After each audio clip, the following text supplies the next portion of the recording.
All right, 3 o'clock. What's going on, my friends? Chad here. Hope you enjoyed your weekend. Bad news from the NBA. Damian Lillard out indefinitely with a ruptured Achilles tendon suffered in Game 4, and now next season in jeopardy. The Pacers lead the Bucks 3-1 in their first-round series. Jimmy Butler expected to go tonight in Game 4. Rockets and Warriors from Chase Center down in San Francisco. Golden State favored by 3.5. That game tips at 7 on TNT. The first game is at 4:30. The Cavs at the Heat. Cleveland favored by 8.5, and they'll sweep the Heat out with a win. From the NFL, the Cleveland Browns will pass on Kenny Pickett's fifth-year option. Both Dylan Gabriel and Shedeur Sanders will join Pickett and Joe Flacco in the Browns quarterback room this season. Rip City Drive with Chad Doings coming up next. Casey Bay in studio at 3:20 to talk about a sweet event coming up tomorrow and Wednesday. Brian Noe at 4:20 and Joe DeLeon talking draft at 5:20. Like, what are your expectations for year one? Oh, good. Yeah, we have. It's been a long wait, man. We're going to take you with our next pick right here, man. This ain't gonna do nothing to him. Hey, but you're going to have to wait a little bit longer, man. Sorry about that. It's time for the Rip City Drive. Brought to you by Goldberg Jones. Divorce for Men. Call 1-800-DIVORCE. Featuring the crazy and often irrational longtime Portland radio vet, Chad Doing. Finds Cunningham up top. Net by Anunoby. Crossover at the foul line. Pull up two. Back rimmed it. Who's got the rebound? Tipped by Harris. Hart fighting for it. Winds up on the deck. Comes to Hardaway near corner. Shoots at the horn. Missed it. He missed it. Rebound McBride. Pistons want a foul. They're not getting it. The New York Knicks. You want toughness? How about the grittiest win of the season? 94-93 and a 3-1 series lead, taking both games on the road in Detroit. Now gets across midcourt with 5, with 4 to LeBron in the corner. Reeves, he'll launch the corner 3. It's in and out, no good. Jaden McDaniels the rebound. The ball game is over. The Wolves have taken game 4. They lead the series 3-1. Ramos has been on base twice, and he hits a soft bouncer past the mound. Off the third base side, Jackson. He barehands it and throws it away at first. It goes right on by Berger and down the right field line. And now Ramos around second, heading for third. The throw, it goes wild. It goes over to the sidewall. He jumps up. He heads home. And the game is over. It's a Little League home run. Strap in. The Rip City Drive with Chad Doing starts now.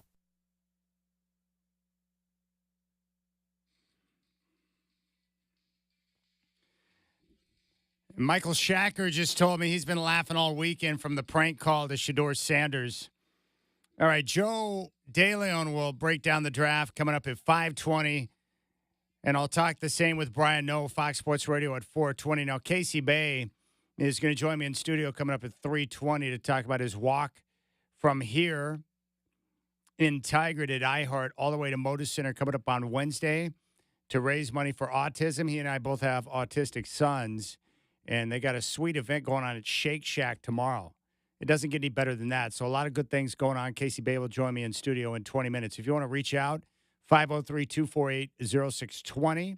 Hope you enjoyed your weekend. I'm excited about Monday's show. A lot of things to get to today with the NBA playoffs and, of course, the NFL draft. 503-248-0620. Or you can find me on social at Chad in Rip City. Or if you just want to send me a text message, it's much easier that way. 360-281-5473. That is my direct number. You can text me right now. 360-281-5473. What do I care? It's great to be with you. I hope you had a good weekend. I want to talk about the draft, and that's where we're going to start. The NFL draft, which was wild. Absolutely wild. Shedeur Sanders didn't go in the first or second round. A massive shock for everyone. He went in the 5th to the Cleveland freaking Browns after they had already drafted Dylan Gabriel in the 3rd round. The question of the draft, how did this happen? What were the events that led to Shedeur falling all the way to the 5th round? Well, I think there are multiple things that took place, and none of it has to do with NFL collusion. Collusion. First off, and I'm just going to walk through this. I think the mock drafts leading up to this year's draft were misleading. According to multiple reports that have come out over the last few days, teams liked Shedeur, but they did not see him as the top quarterback in the class. And many teams had him pegged as a second-round talent. And it could be that many of the mocks were influenced by either Dion, because he is well-liked and has a ton of relationships within the media world because he's been a part of it for so long, or possibly many who put out their mocks didn't want to play Shador in the second round or late second because they don't want to be an outlier with their competition, especially when it comes to someone with a name as big as Shador Sanders. You're going to draw attention to yourself. And then I think after that, you've got both Coach Prime and Shador Sanders. Now, I really like both, and I think you know that. I'm a big fan of Shador Sanders. I enjoyed watching him play in college, and I think he does a lot of things well that will translate to the NFL, namely delivering the football on time and on target. He's an accurate passer. He was a very good quarterback in college and fun to watch. And I think he's going to have success in the league. I'm also a big fan of Coach Prime. Loved him as a player, one of the best ever. And I respect the work he has done as a head coach and the work that he's done in the lives of young men. He's an impressive human being to me. I love Coach Prime. But neither he nor his son handled themselves well throughout the entire process. In fact, I think they handled themselves poorly.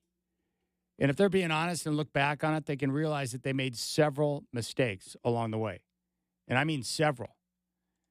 And it starts with Coach Prime. For example, take a listen to this. Coach Prime, a few months ago, talking about Travis Hunter and Shador as they were leading up to the draft. And the question was, where do you think those two guys will go in the draft? Let's just put it this way. It was vintage Coach Prime, not exactly humble in his assessment. I know I'm going to fit in perfectly. Hold on, Shador. You're going to get your time.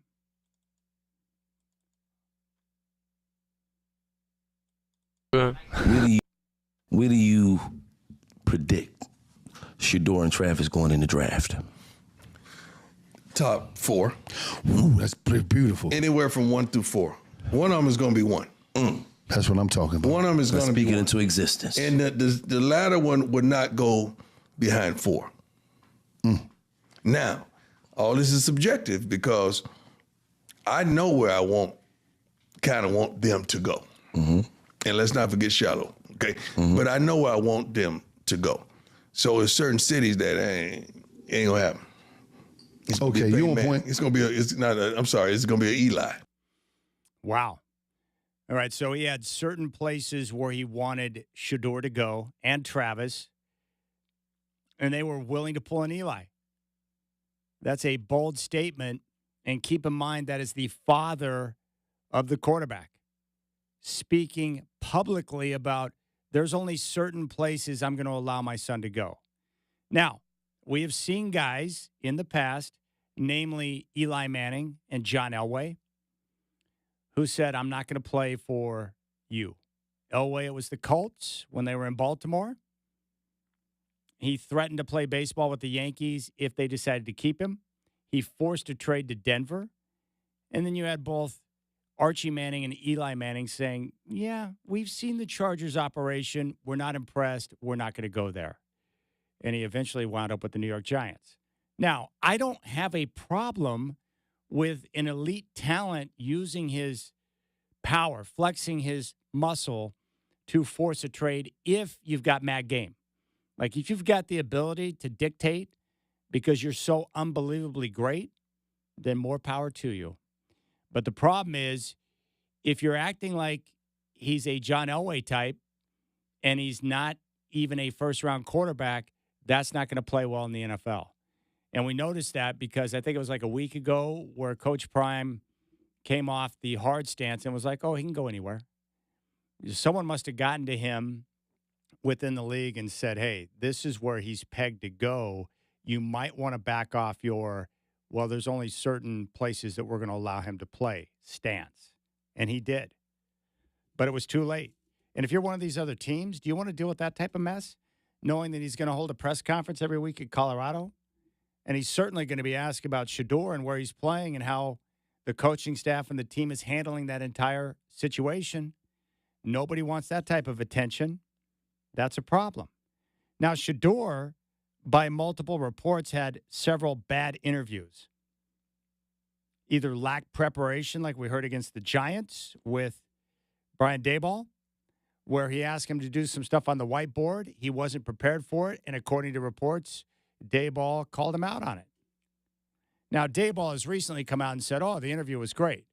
Well, the reason why he has to say that publicly is because he's going to be continuing to recruit players from Colorado in the future. So you don't want to be throwing guys under the bus. But that's the report from multiple sources about the interview and conversation with the Giants. But that wasn't the only one. There were multiple. Benjamin Albright from KOA in Denver is reporting that multiple interviews were poor.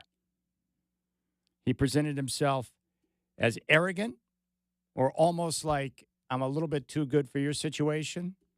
Or in the case with the Giants, according to reports, not prepared to have the discussions that they were wanting to have with a possible employee. These are job interviews at the end of the day. You might want to be prepared, and you might want to present yourself in a reasonable manner, obviously. Now, we have seen this before. I had a very similar situation with Shedeur down at Pac-12 Media Day a couple of years ago down in Vegas. We were having a conversation, and he just decided he was done and took off his headset and walked away. It's like, I guess he's done. I talked to Travis Hunter, and it sounds like, you guys are focused on one thing and one thing only, and that's going out and competing and winning. Like, what are your expectations for year one? Hello? Anyone? Shedeur? Oh, good. Thanks. Have a good day. And you can hear Softy yelling in the background, too, which is classic. Thanks a lot, Softy. Yeah, Shedeur just walked away. Now, I'm not greatly offended by that. I mean, who am I? I am a loser. So if he wants to walk away from me, more power to him. But that's Shedeur. So if you're going to handle, and I talked to other people at Radio Row, I thought it was just me, which at the time I figured was a high probability. But no, he handled himself like that the entire day. And that's a media day. Going in, it's like your job is to sit down and talk ball and deal with easy questions.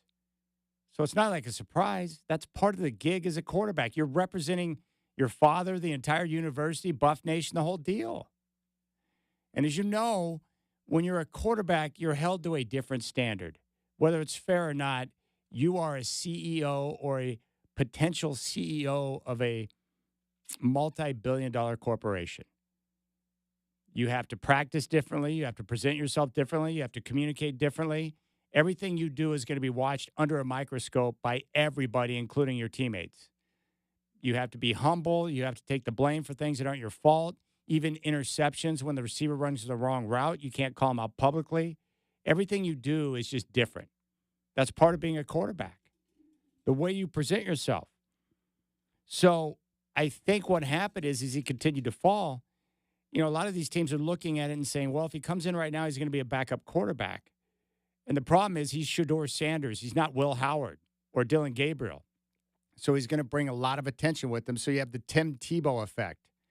Tim Tebow was immensely popular and still is. But the problem is these teams that were looking at him as a potential backup, they don't want to deal with the circus because a backup quarterback is different than the role of a starting quarterback, and you just want the backup to blend in and not be a story because that disrupts the entire quarterback room and the team. And that would be Shedeur because Tim Tebow was the same way. You bring him in, everyone loves him so much, they're going to want a piece of that. Well, why can't we see Tebow? Play Tebow. Even when he's not good enough to play, people want to see him out there. And I think that's what was happening with Shedeur. But there's something else, too. You got to understand with the NFL draft, it's a very small pool of NFL teams this year that were looking for a quarterback. You've got all the teams who drafted quarterbacks last year who are out of the mix. You've got the other teams with quarterbacks on rookie contracts who are out. And then you've got the rest of the squads with established studs at quarterback like Philly, Kansas City, Buffalo, the LA Chargers, Baltimore, etc. So following the college football season, Sanders entered into a draft process with just a few teams with quarterback needs in a very weak quarterback class. And then I had a scout. I've got a friend who scouts, and he brought up this issue, which was, it makes a lot of sense to me.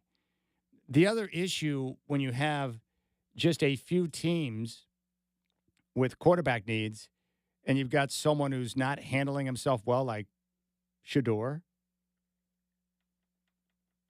who's being arrogant and treating teams throughout the process like he was too good for them. When you see that, and then you talk to Cam Ward or Jackson Dart or Will Howard or Dylan Gabriel, it made Shador look that much worse because all of those guys that I just mentioned are incredible young men, the type of guys who you want your daughter to date. In fact, sometimes teams, I think, will talk themselves into drafting a guy just because they like the person so much, because of what he'll bring inside the building. I mean, heck, talk to anyone who's been around or coached Jalen Milroe. I mean, the guy's incredible. Great demeanor, unassuming, hard-ass worker, humble, incredible athletic upside, and he's not going to bring any drama into the building. Easy to sell yourself on that instead of Shador and the way he presented himself. Now, the good news is, through all of the mess and the free fall into the fifth round, when Shador this weekend was asked about going to Cleveland, he handled it perfectly. Take a listen. I know I'm going to fit in perfectly. I feel like it's first getting in, showing the respect to the vets, showing them, I'm here ready to work, show the coaches and have them understand, I'm here ready to work so they can actually understand the real me. That's what I'm truly thankful to have, is an opportunity for people to actually see the real me and not be able to see, stuff that could be true or not. That's what I'm most excited about being in the building. Perfect answer. That's a perfect answer. And he was even asked about the prank call. I mean, the mean-spirited act by that young man. He said, hey, they were young. Young people make mistakes. So he handled that extremely well. Now, again, the weird part is these NFL teams, I'm sorry, but Jackson Dart and Dylan Gabriel should not have been drafted ahead of Shador. No one loves Dylan Gabriel more than me. And I told all the Duck fans how much they're going to fall in love with Dylan Gabriel after I saw him play a couple of seasons at Oklahoma. An unbelievable young man and a terrific college quarterback. But he stands at 5'11", and he's not a superior athlete. He's not going to be that good in the NFL.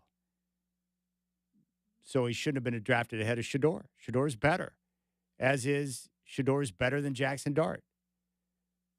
But again, when you bring on baggage like that, there can be issues. But it's the Browns are a complete mess, like usual, and their ownership is terrible. Haslam is a buffoon. And you could tell when they drafted Shador a couple of rounds after taking Dylan Gabriel, the GM and the coach looked pissed. And that's usually when the owner steps in and says, yeah, I think we want Shador. Now, are you sure? We just got through, and we're still dealing with this entire mess with Deshaun Watson. Are you sure you want to bring this into the building? Just do it. All right, take him. I told you to take him. It was an owner decision.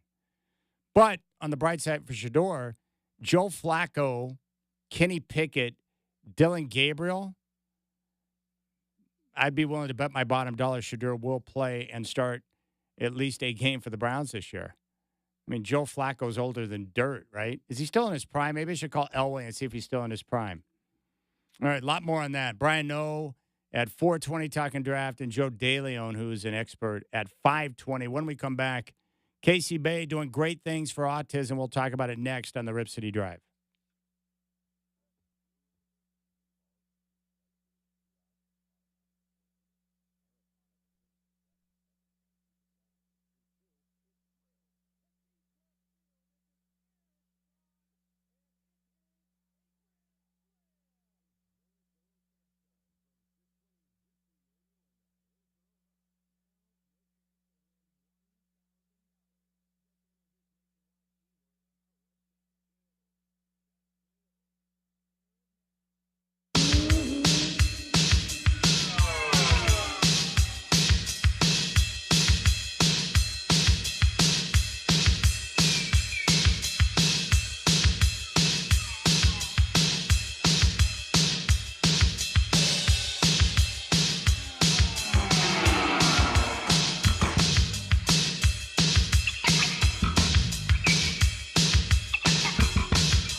All right, if you're on hold, stay there. Tony and Boring, I will get to you, so don't leave me, all right?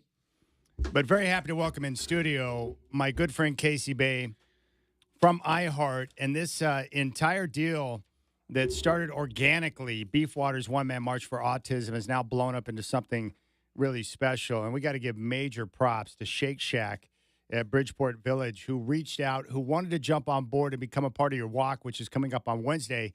Your goal is very simple. You want to start the walk from Tigard here at our iHeart studios and make it to Moda Center before the end of the morning show on 105.9 The Brew. That's right. I've got 4 hours to hit 10.4 miles on my fat little feet.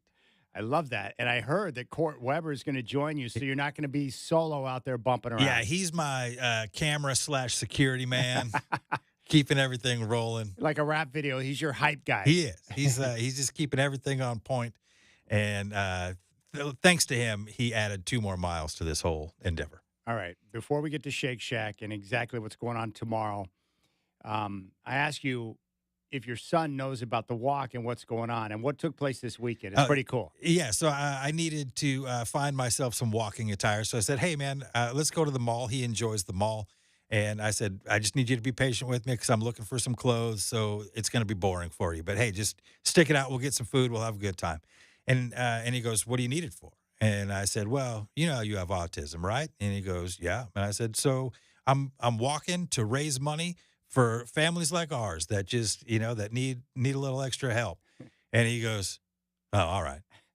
And didn't ask another question in true fashion, which are the things that can drive you nuts and make you just burst because you love it so much. Like the curtness I've grown to appreciate. It's pretty fantastic. Yeah, I was giving my son a hard time this weekend because 2 instances of funny stuff on Saturday and Sunday. So on Saturday, I picked him up in the morning early because he had a therapy session or some type of meeting with one of his therapists at a coffee shop. And I think this is where they do it's like social, I don't know if it's called social therapy, but it's like it's like a personal coach to help him learn how to deal in social type settings, right? So I was told that the meeting was going to be out in Battleground off Main Street. So I pick him up and we start driving from his place out towards Battleground. And I said, so whereabouts in Battleground is this place? And he goes, oh, it's not in Battleground. It's in Philida. And I'm like, couldn't be more opposite directions. So I'm like 5 miles in the wrong direction. I said, son, you know directions and where we're going better than anyone. Why didn't you alert me to the fact that I was going opposite in the direction of Philida? And he goes, I just figured you're taking a long route. I'm like, okay, let me turn around. So I did that, which is weird because he has no problem telling me where to turn and what route to take ever. And there he's just let me go, which is weird to me. And then on Sunday, I picked him up to take him to his church. And he had this bag. He's always carrying stuff with him, but he had a bag with a lot of stuff. And I said, what's in the bag? He goes, oh, I got a gift for my best friend. And I thought his best friend was this gentleman named Jim Arhus. And he informed me that it was not. And I said, well, I thought Jim was your best friend. And he said, no, not anymore. And I said, so you tell me this person is more of a friend to you than Jim? And he goes, yes. And that was that. That ended that conversation. Okay, no problem, son. So he delivered the gift, and I talked to my dad. They had a good time at lunch, so it was a good weekend. That's great. You always you got to celebrate them wins, man, and especially like the gift. How how excited he's going to be to hand that thing off. You know, that's fantastic. Did you get your son a grilled cheese at the mall? Like, what did he eat? So out there, no, we ended up getting the pizza slices. Oh, nice. So that's. He's down with that. Yeah. A cheese or pepperoni pizza is kind of top of the heap, and then you move into the grilled cheese, quesadillas around there. Any sort of breaded cheese combination is a win. That's a win. A BLT. I love watching my son eat an entire large with no problem. Oh, yeah. Like, I don't know what it is that they eat carbs like it is meant to be. Yeah. And I admire it. I do. I just sit back and I'm like, yeah.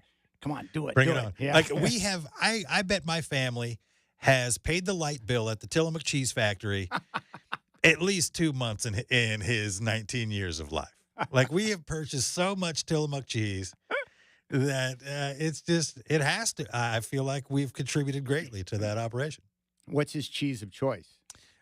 Yeah, he likes the Tillamook sliced medium cheddar. It is a good cheese. Yeah, that's. Get the 19 pounds at Costco and just watch him drill through it. Okay, this is really awesome. I'm really pumped up about this. And just let me say this. This whole thing makes me really happy that you set out to do something just to raise awareness for autism, and it's blown up into something more than you could have imagined. You told me just a while ago, like, I was just hoping to get $500. Man, I can't begin to tell you, like, you're really how blown away I am on this. Yeah, like, honestly, like, people, I feel like there's like donation fatigue. Everybody's asking. There's always a fundraiser. There's always a crowdfunding. There's always something. And so it's like, I didn't want to get lost in the clutter. I didn't want to hand over $27 at the end of it. You know what I mean? Like, there's a little bit of pressure to do Pressure, yeah. So, I didn't know. I figured, all right, if I could do $500, that would be great. If I could get to $1,059, that would be, I would be over the moon. And then the thing goes live. They set a goal of $5,000, which immediately made me go, oh man, what am I going to do now? And I thought, well, man, if we could get halfway there, that would be amazing. And as of today, we're sitting at $2,850. We are, what is that, $150 away from $3,000. I couldn't be more pleased. We got Shake Shack stepping up tomorrow, giving up 25% of their sales to anybody that mentions it at the Bridgeport Village location. I just it makes me emotional. And it should. This is really a beautiful thing. And Shake Shack didn't need to do anything to make me enjoy their product more than what they have already done, but yet they found a way to do it. Absolutely. So this is how it's going to work tomorrow. And this is going to go throughout the entire day. Open to close. Open to close. This is how badass Shake Shack is. Listen to this. They called us. We did not call them. They wanted to jump on board because they thought it was a great idea to raise awareness and support for autism. So all day tomorrow, the Shake Shack at Bridgeport Village, you mentioned donation day at the register or use the promo code DONATE on the Shake Shack app, web, or kiosk at checkout, and they're going to donate 25% of your total meal purchase to Beef Water's one-man march for autism. That's freaking awesome, pretty man. great, right? Like, it's this thing is about as organic as it gets. This it came out in a meeting 2 Mondays ago. We kicked it around for a couple days. It went live Monday. We started promoting it on Tuesday, and here we are, not even a week in, and we're at nearly $3,000. So I'm just blown away. Obviously, it goes to show you that there's a passion for it, and a lot of people are touched by it. And that's what we're here for. That's so great. All right, Shake Shack. Now, you're going to be out at Shake Shack tomorrow? I'll be out at Shake Shack tomorrow from 4 to 6. If anybody's out there, want to come by, say hi, get a high five, we can wrap our arms around each other, do a little, do some sort of symbolic shake sip, whatever anybody wants to do. What's been really cool, too, is that you've been on a few times on the show over the last couple of weeks talking about this. And it's been nice because I've had people reach out to me directly just saying thank you for having Casey on and sharing stories. I love it. Look, it's meaningful, and I know it's meaningful to you too. We're a couple of like-minded dads that we just ended up in this situation, and we're doing the best that we can with it, and we're trying to identify with a bunch of other people out there, and that's what I want to be. I just want people to know, hey, you're not alone out there. I'm not alone over here, and there's connective tissue all over this town, and we should be here to cheer each other on. How often have you ever had that thought? I have. I can't speak for you. Where I've had situations where I've sat down and I'm thinking about Isaac and I'm like, well, why me? Like, why was I chosen? Because I feel like I'm the last person on the planet that is equipped to deal with someone with special needs, my autistic son. Why me? You ever had that thought? Like, why have I been chosen to handle this? I've also had the question answered for me, and I don't know if you have as well, but I've had multiple people tell me because – depending how spiritual you are, the Lord knows that you can handle it. Yeah. And you're built for it. So that's exactly what my father told me. Yeah. So we've got the skill set for it. We have the ability to learn because Lord knows you're going to have to find some patience through this process. There's just no two ways about that. It's very frustrating. It's very easy to get yourself into a rabbit hole of, man, this is never going to get better. And you have to get into a mindset of it can get better. And as they get older, it does. And you just have to accept how it is and realize it's never going to be how maybe you thought parenthood was going to be initially. But at this point, I don't know if I'd trade it for anything. Yeah. You know what's cool is like you're out there walking, doing your walk on Wednesday, and like you're doing it. I mean, for your son, but also for everyone else who's a part of the community. Yeah, that's it. Like, I mean, that's it. It's not by no means is it for me. Yes, it feels good to do it. It feels good to put it out there and see it come to life. But it's not for me, man. It's for everybody else. It's raising this money to help other people. It's not. This is not my mission. Yeah. I'm just the conduit to make it happen. No, it's awesome.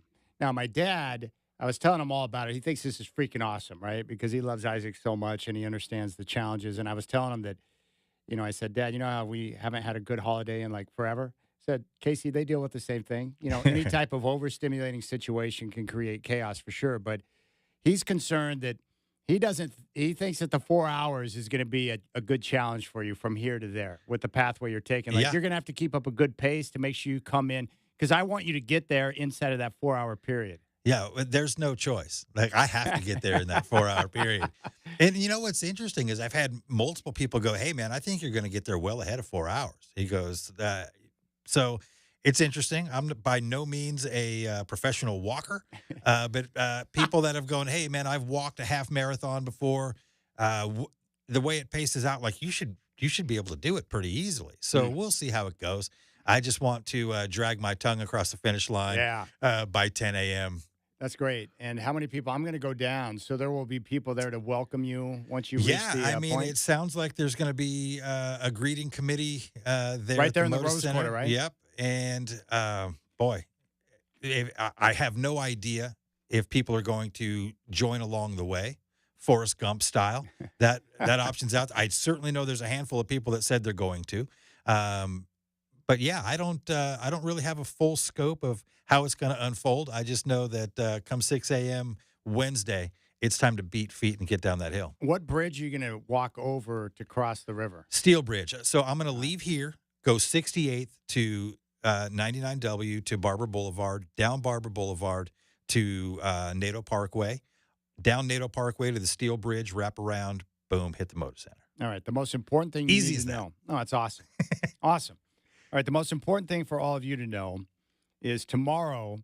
Look, everyone has to eat, right? Like you're going to have to eat lunch tomorrow. Maybe you need dinner. You're going to have to eat at some point. So do it at Shake Shack at Bridgeport Village.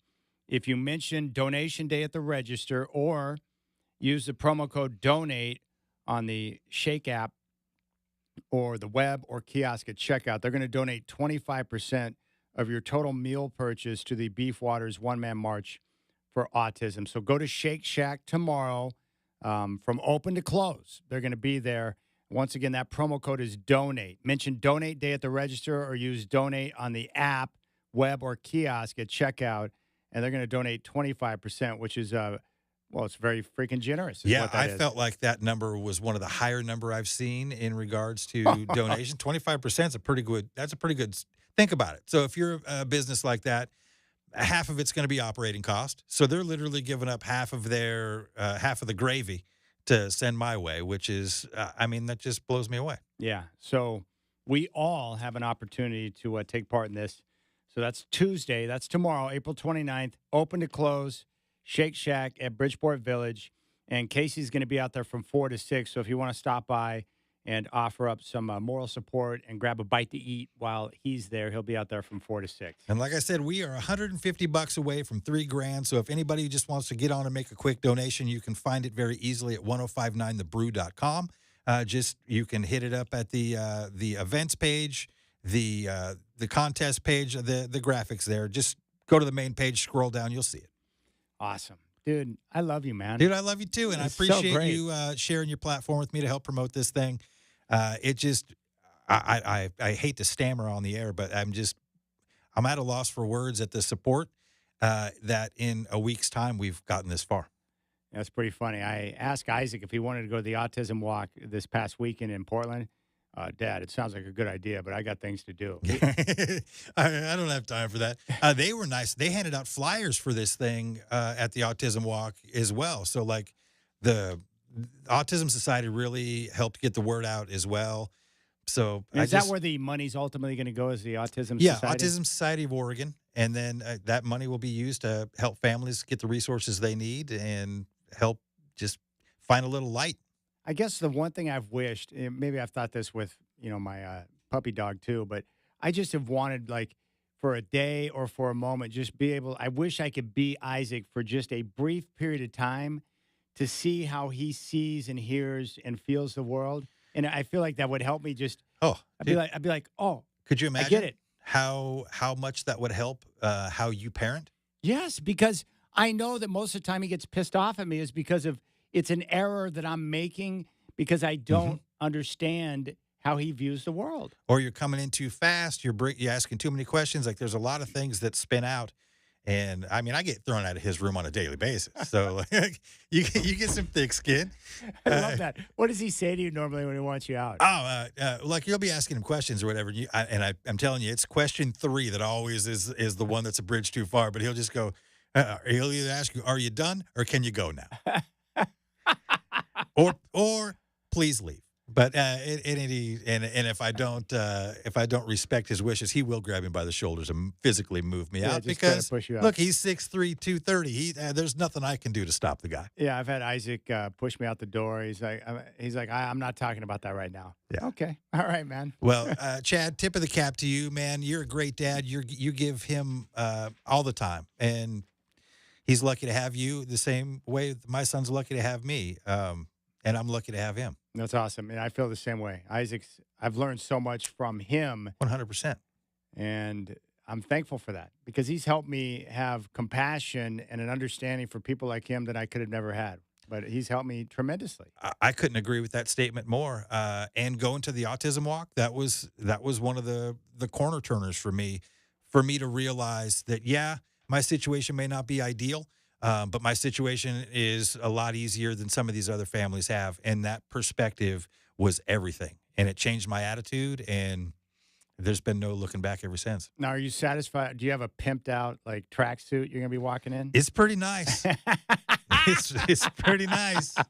All right. Tomorrow, donation day at Shake Shack at Bridgeport Village from open to close. Use the promo code DONATE at the Shack app, the web, or kiosk at checkout. They're going to donate 25% of your total meal purchase. Casey will be out there at the location of Bridgeport from 4 until 6. And then the walk is coming up on Wednesday, which will finish up at the Rose Quarter roughly around 10 a.m. on Wednesday. That's the plan. All right, Casey Bay, you're the man. Beef Waters, one man march for autism. It's awesome. Thank you all out there as well for any attention that you've given this thing. It means the world. All right, your phone calls are up next, and we'll talk about how the Knicks got screwed here on the Rip City Drive. The Pistons.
All right, we're back. Big thanks to Casey Bay.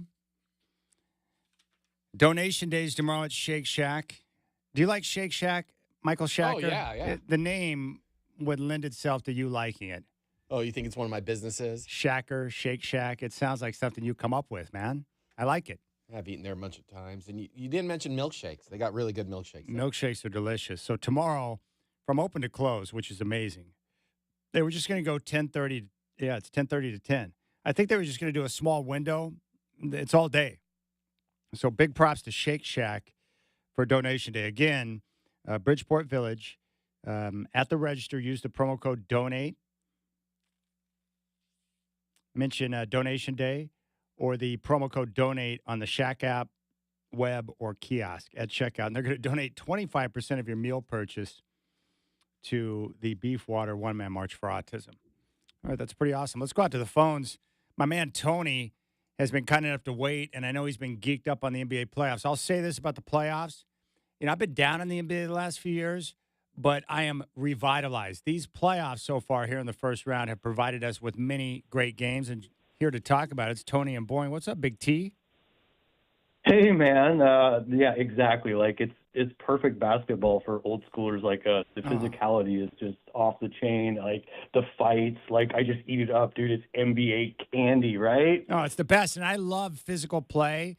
And so I was watching the Pistons and Knicks yesterday. They were letting everything go, and I was like, oh, yeah, this is like 1990s action.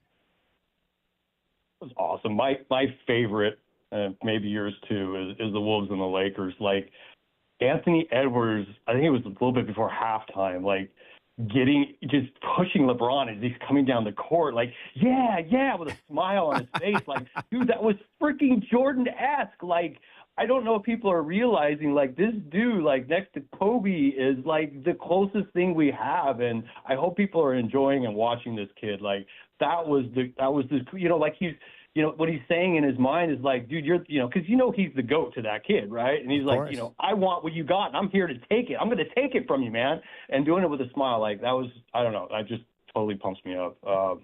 And that picture of you and Paige is pretty nice. But unlike Celeste, I'm not going to say you guys make a cute couple. Well, man, Paige is amazing. Paige Sporanic is something else. Shacker has a lot of fun with his YouTube pictures. But, yeah, Paige is my son is, like, totally down. And my dad didn't know who Paige Sporanic was, you know, because Isaac had gotten in contact with her somehow and was communicating with her.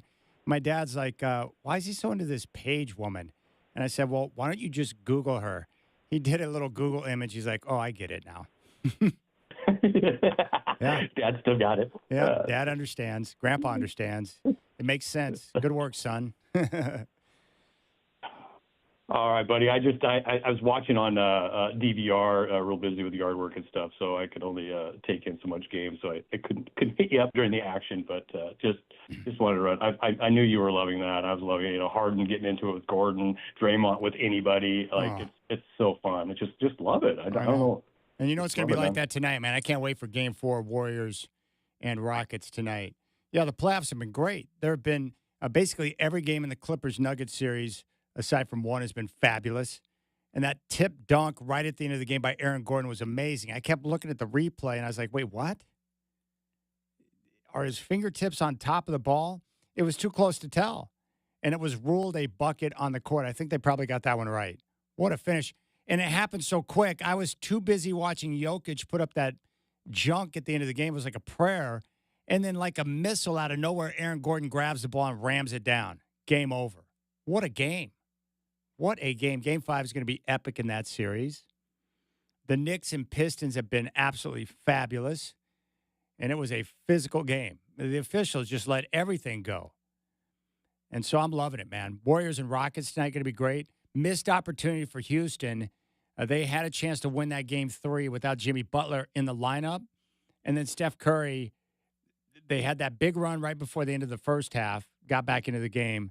And then Steph Curry went late in the game. Steph Curry's unbelievable right now. I can't believe, what is he, 37? Good gracious, man. Steph's crazy good.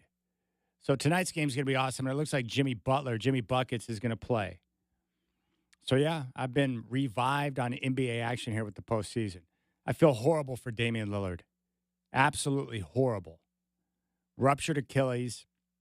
Chances are not only is his playoff run done, but all of next season.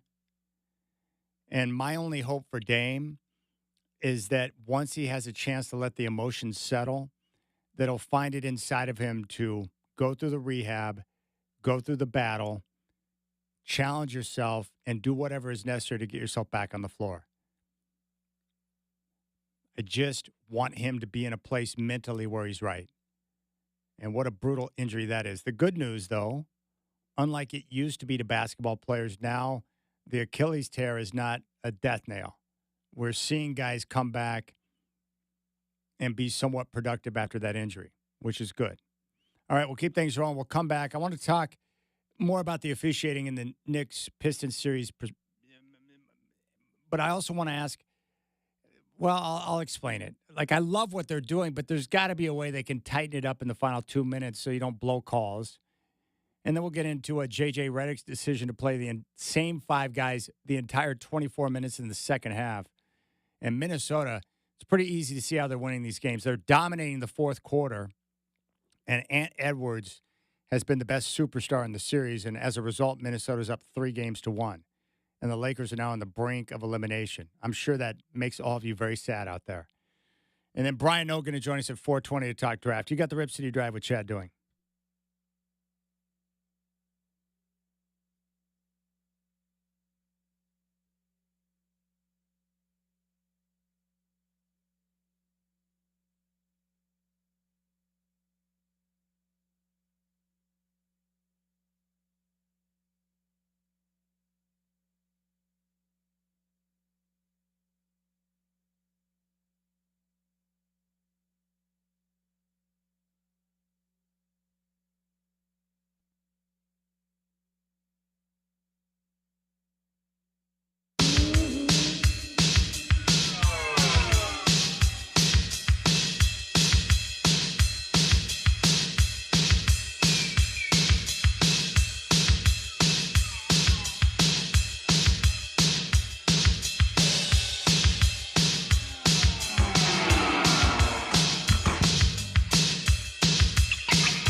All right, what's going on? It's 4 o'clock, my friends. Tomorrow at Shake Shack at Bridgeport Village, from open to close, if you mention Donation Day at the register or use promo code DONATE on the Shack app, web, or kiosk at checkout, they're going to donate 25% of your total meal purchase to Beefwater's one-man march for autism. That's, again, tomorrow, Shake Shack at Bridgeport Village. Bad news from the NBA. Damian Lillard ruptured his Achilles tendon in Game 4, Bucks and Pacers, and now next season is in jeopardy. Pacers with a 3-1 series lead. Jimmy Butler expected to play tonight in Game 4, Rockets and Warriors from Chase Center. Golden State favored by 3.5. 7 o'clock tip on TNT. Game 1, 4:30. Cavs at Heat. Cleveland favored by 8.5. With a win, they will sweep the Heat out of the playoffs. From the NFL, the Browns will pass on Kenny Pickett's fifth-year option. Brian Noe coming up at 4:20, and we'll also talk draft with Joe DeLeon at 5:20.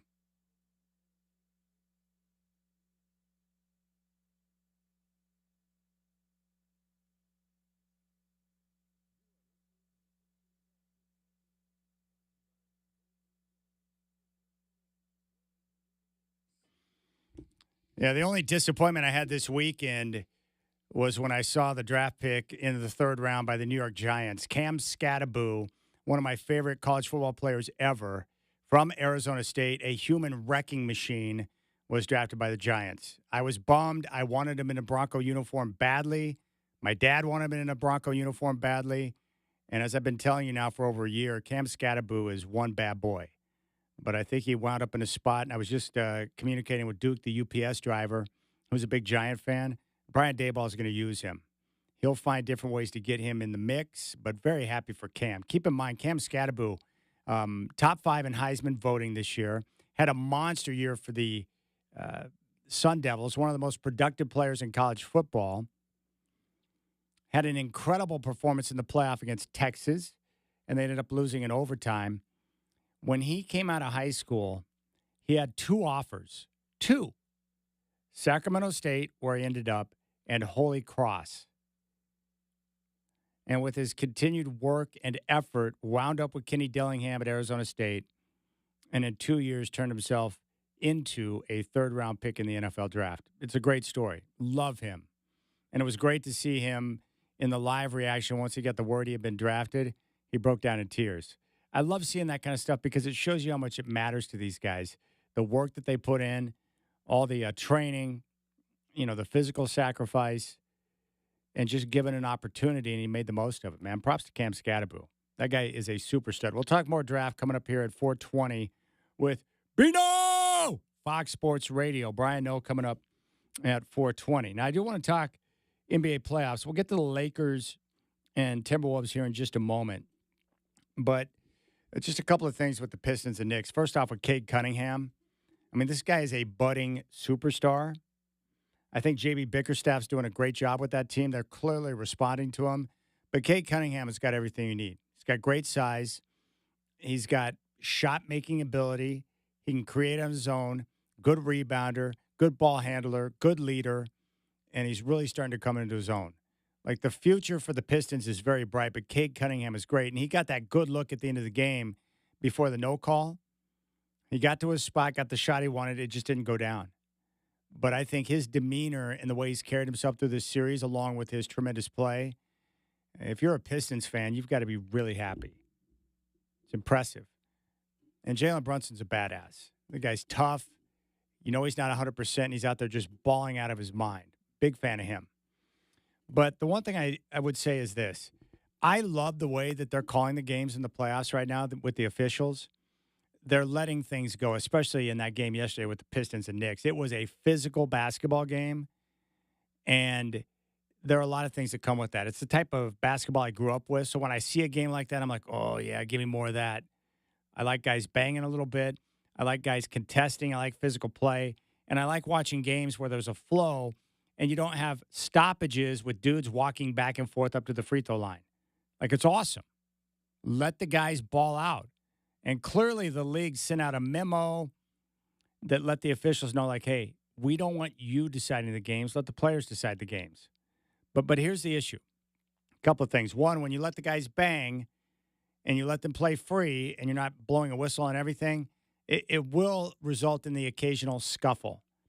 Now, I know you don't want full-out brawls. I like the occasional irritation level getting high. A couple of shoves. We saw a nice little shoving match go down between the Clippers and Nuggets over the weekend.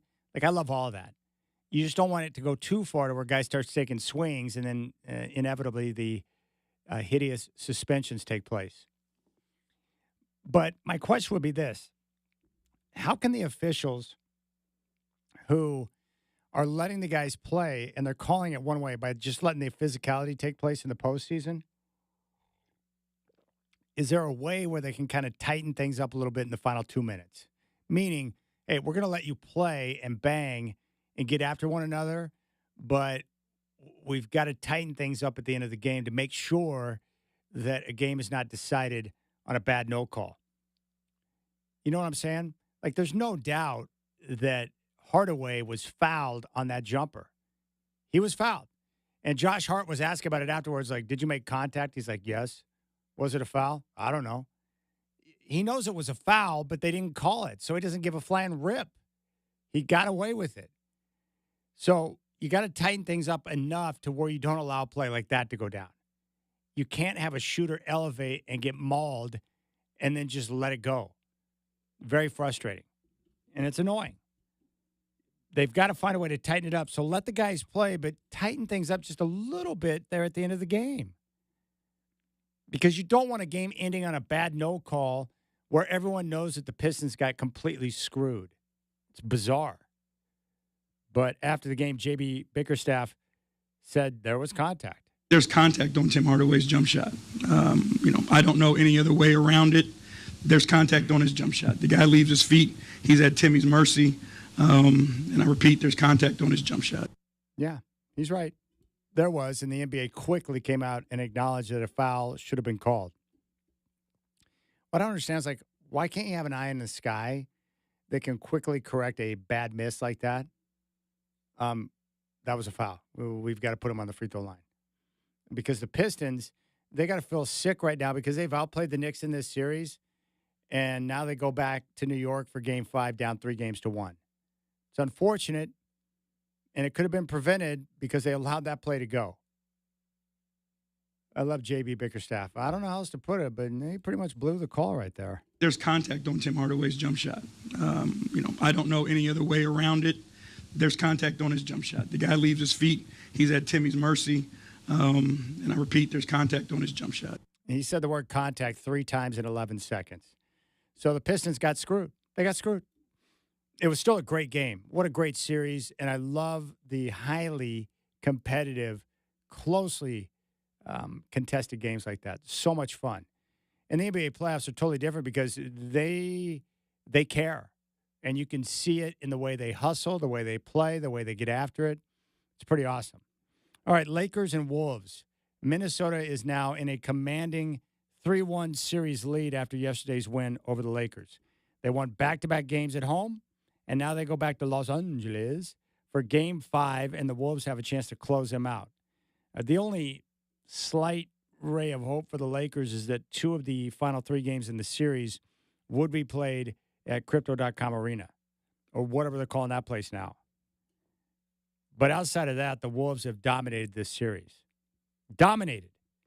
Now, J.J. Redick did something we have never seen before when he decided to play the same 5 guys the entire second half, including Reeves, Luka, and LeBron. And this is part of the issue we knew with the Lakers going in. They don't have a lot of depth. They don't have a real center. And they've got Luka, LeBron, and Austin Reeves. And this goes back to the whole idea that in the West, outside of Oklahoma City, 2 through 8, or 2 through 7, because 8 in Memphis doesn't really matter. Everyone else has got flaws.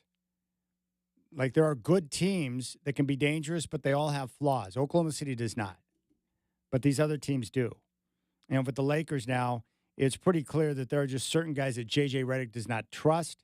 And he's under a lot of pressure in year 1 as a coach after they picked up Luka Doncic, and the expectations went, sky high for them to win. They were favored to win this series. Now they're down 3-1, and J.J. was asked about playing the same guys the entire second half. No, it wasn't planned. but we just made the decision at halftime. Yeah. Yeah, we made the decision at halftime because, frankly, the rest of the guys on the bench suck. And so I'm going to ride these guys. We're going to get, basically 3 days off in between games 4 and 5. So we'll put all our eggs in one basket. Hopefully we'll win game 4. And then my guys will be fully rested for game 5 with the series tied up at 2. But the problem is they got mauled in the fourth quarter again. Check this number out. It's pretty wild. You want to know why the Wolves are winning the series? 2 simple numbers for you.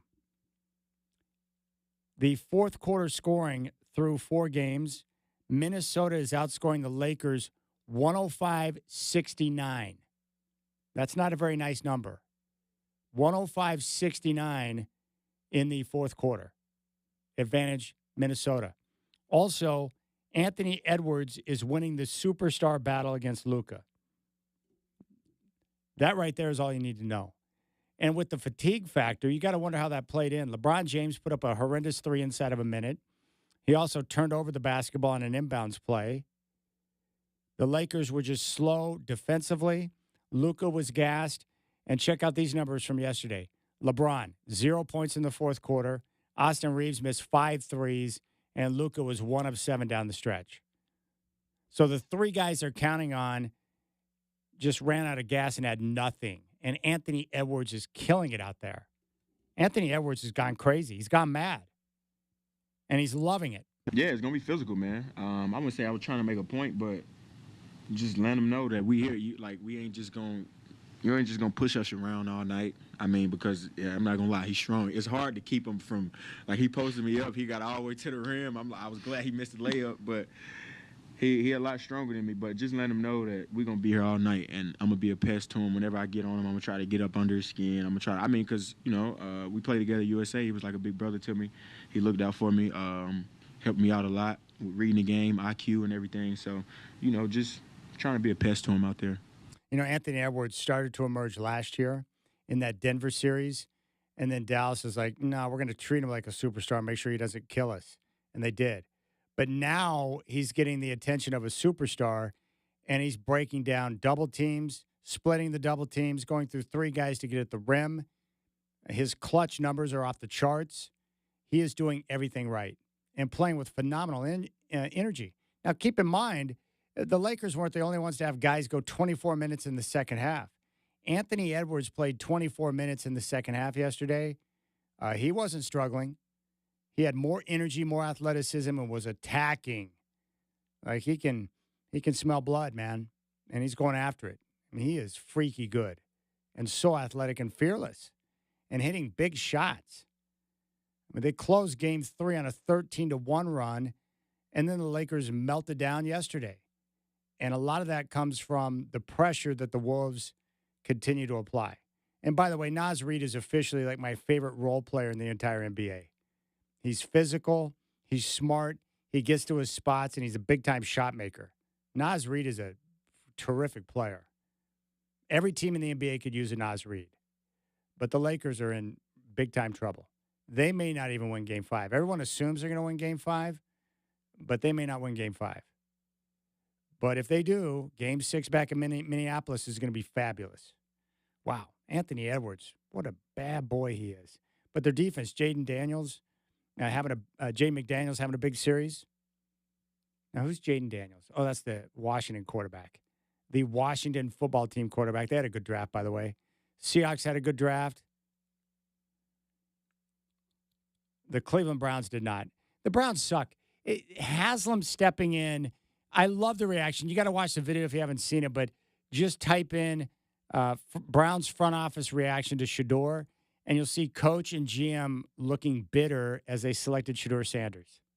That's because good old Haslam stepped in to make sure that got done. All right, we'll keep things rolling. Why did the NFL decide having a choir at the draft was a good idea? I think that's a reasonable question. Look, I don't hate choirs. My mom used to sing in one for a long time. But there are certain things that don't mix with something else, right? We do not want choirs at the NFL draft. No offense. So we're going to figure out what's up with that with Brian Noe. And got to get his take on Shedeur falling to the 5th round. How about Dylan Gabriel going ahead of Shedeur? Really? Whatever. That's the Browns, though. That's what they do.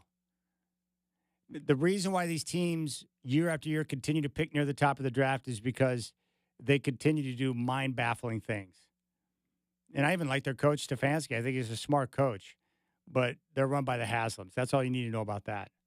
All right, we'll come back. Bino, Fox Sports Radio, is going to join me. And then our NFL draft expert, Joe Daly, on at 5:20. You got the Rip City Drive with Chad doing.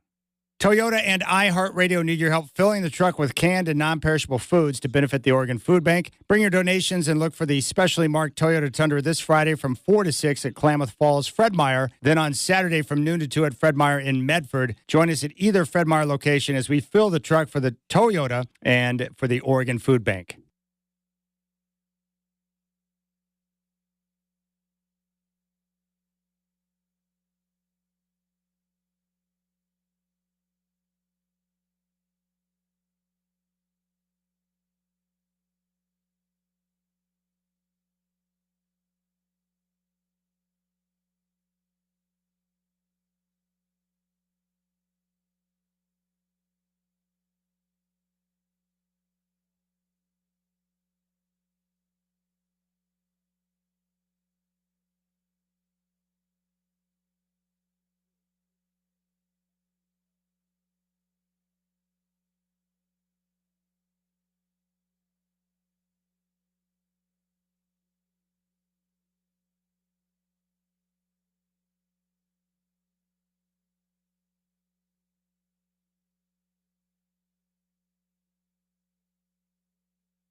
Is this the moment? The Seattle Seahawks have traded the 144th pick to the Cleveland Browns. With the 144th pick in the 2025 NFL Draft, the Cleveland Browns select Shedeur Sanders, quarterback, Colorado. Listen to the reaction.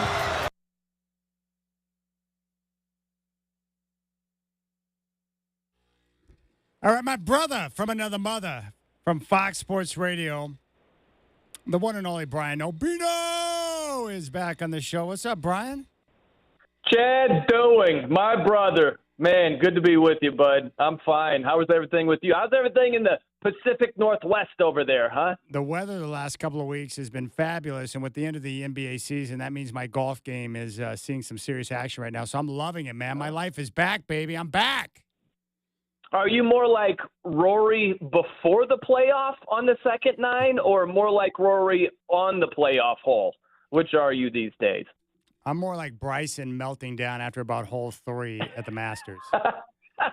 In control, you've got a guy who might choke, and yet you fall apart at the seams. It's like, come on, man. What are you doing, Bryson? Man, he really did. And he was so good the 3 days before. But, man, it's a different beast, that final round there, Chad. It is. So which was more shocking, Shedeur falling to the 5th round or the NFL saying, you know what? Let's go with the choir at the draft. It makes sense.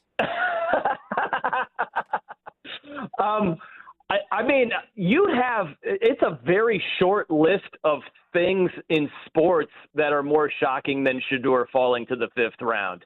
I'm serious. Like, you start thinking about, like, Tom Brady becoming the GOAT. That's got to be at the top of the list, right? Like, Graham Mertz, you know him, he was at Wisconsin and then Florida. He was the 197th pick. Brady was 199th. Like, what are the chances that Graham Mertz ends up being the GOAT? You know what I mean? Like, that's what we saw with Tom Brady. That's shocking. But you could come up with a list of things that are more shocking than Shedeur, but a first-round talent at quarterback falling to the 5th round. Quarterbacks always get overdrafted, not underdrafted. That is stunning to me. I can't believe some of these quarterback-needy teams are like, nah, we're good.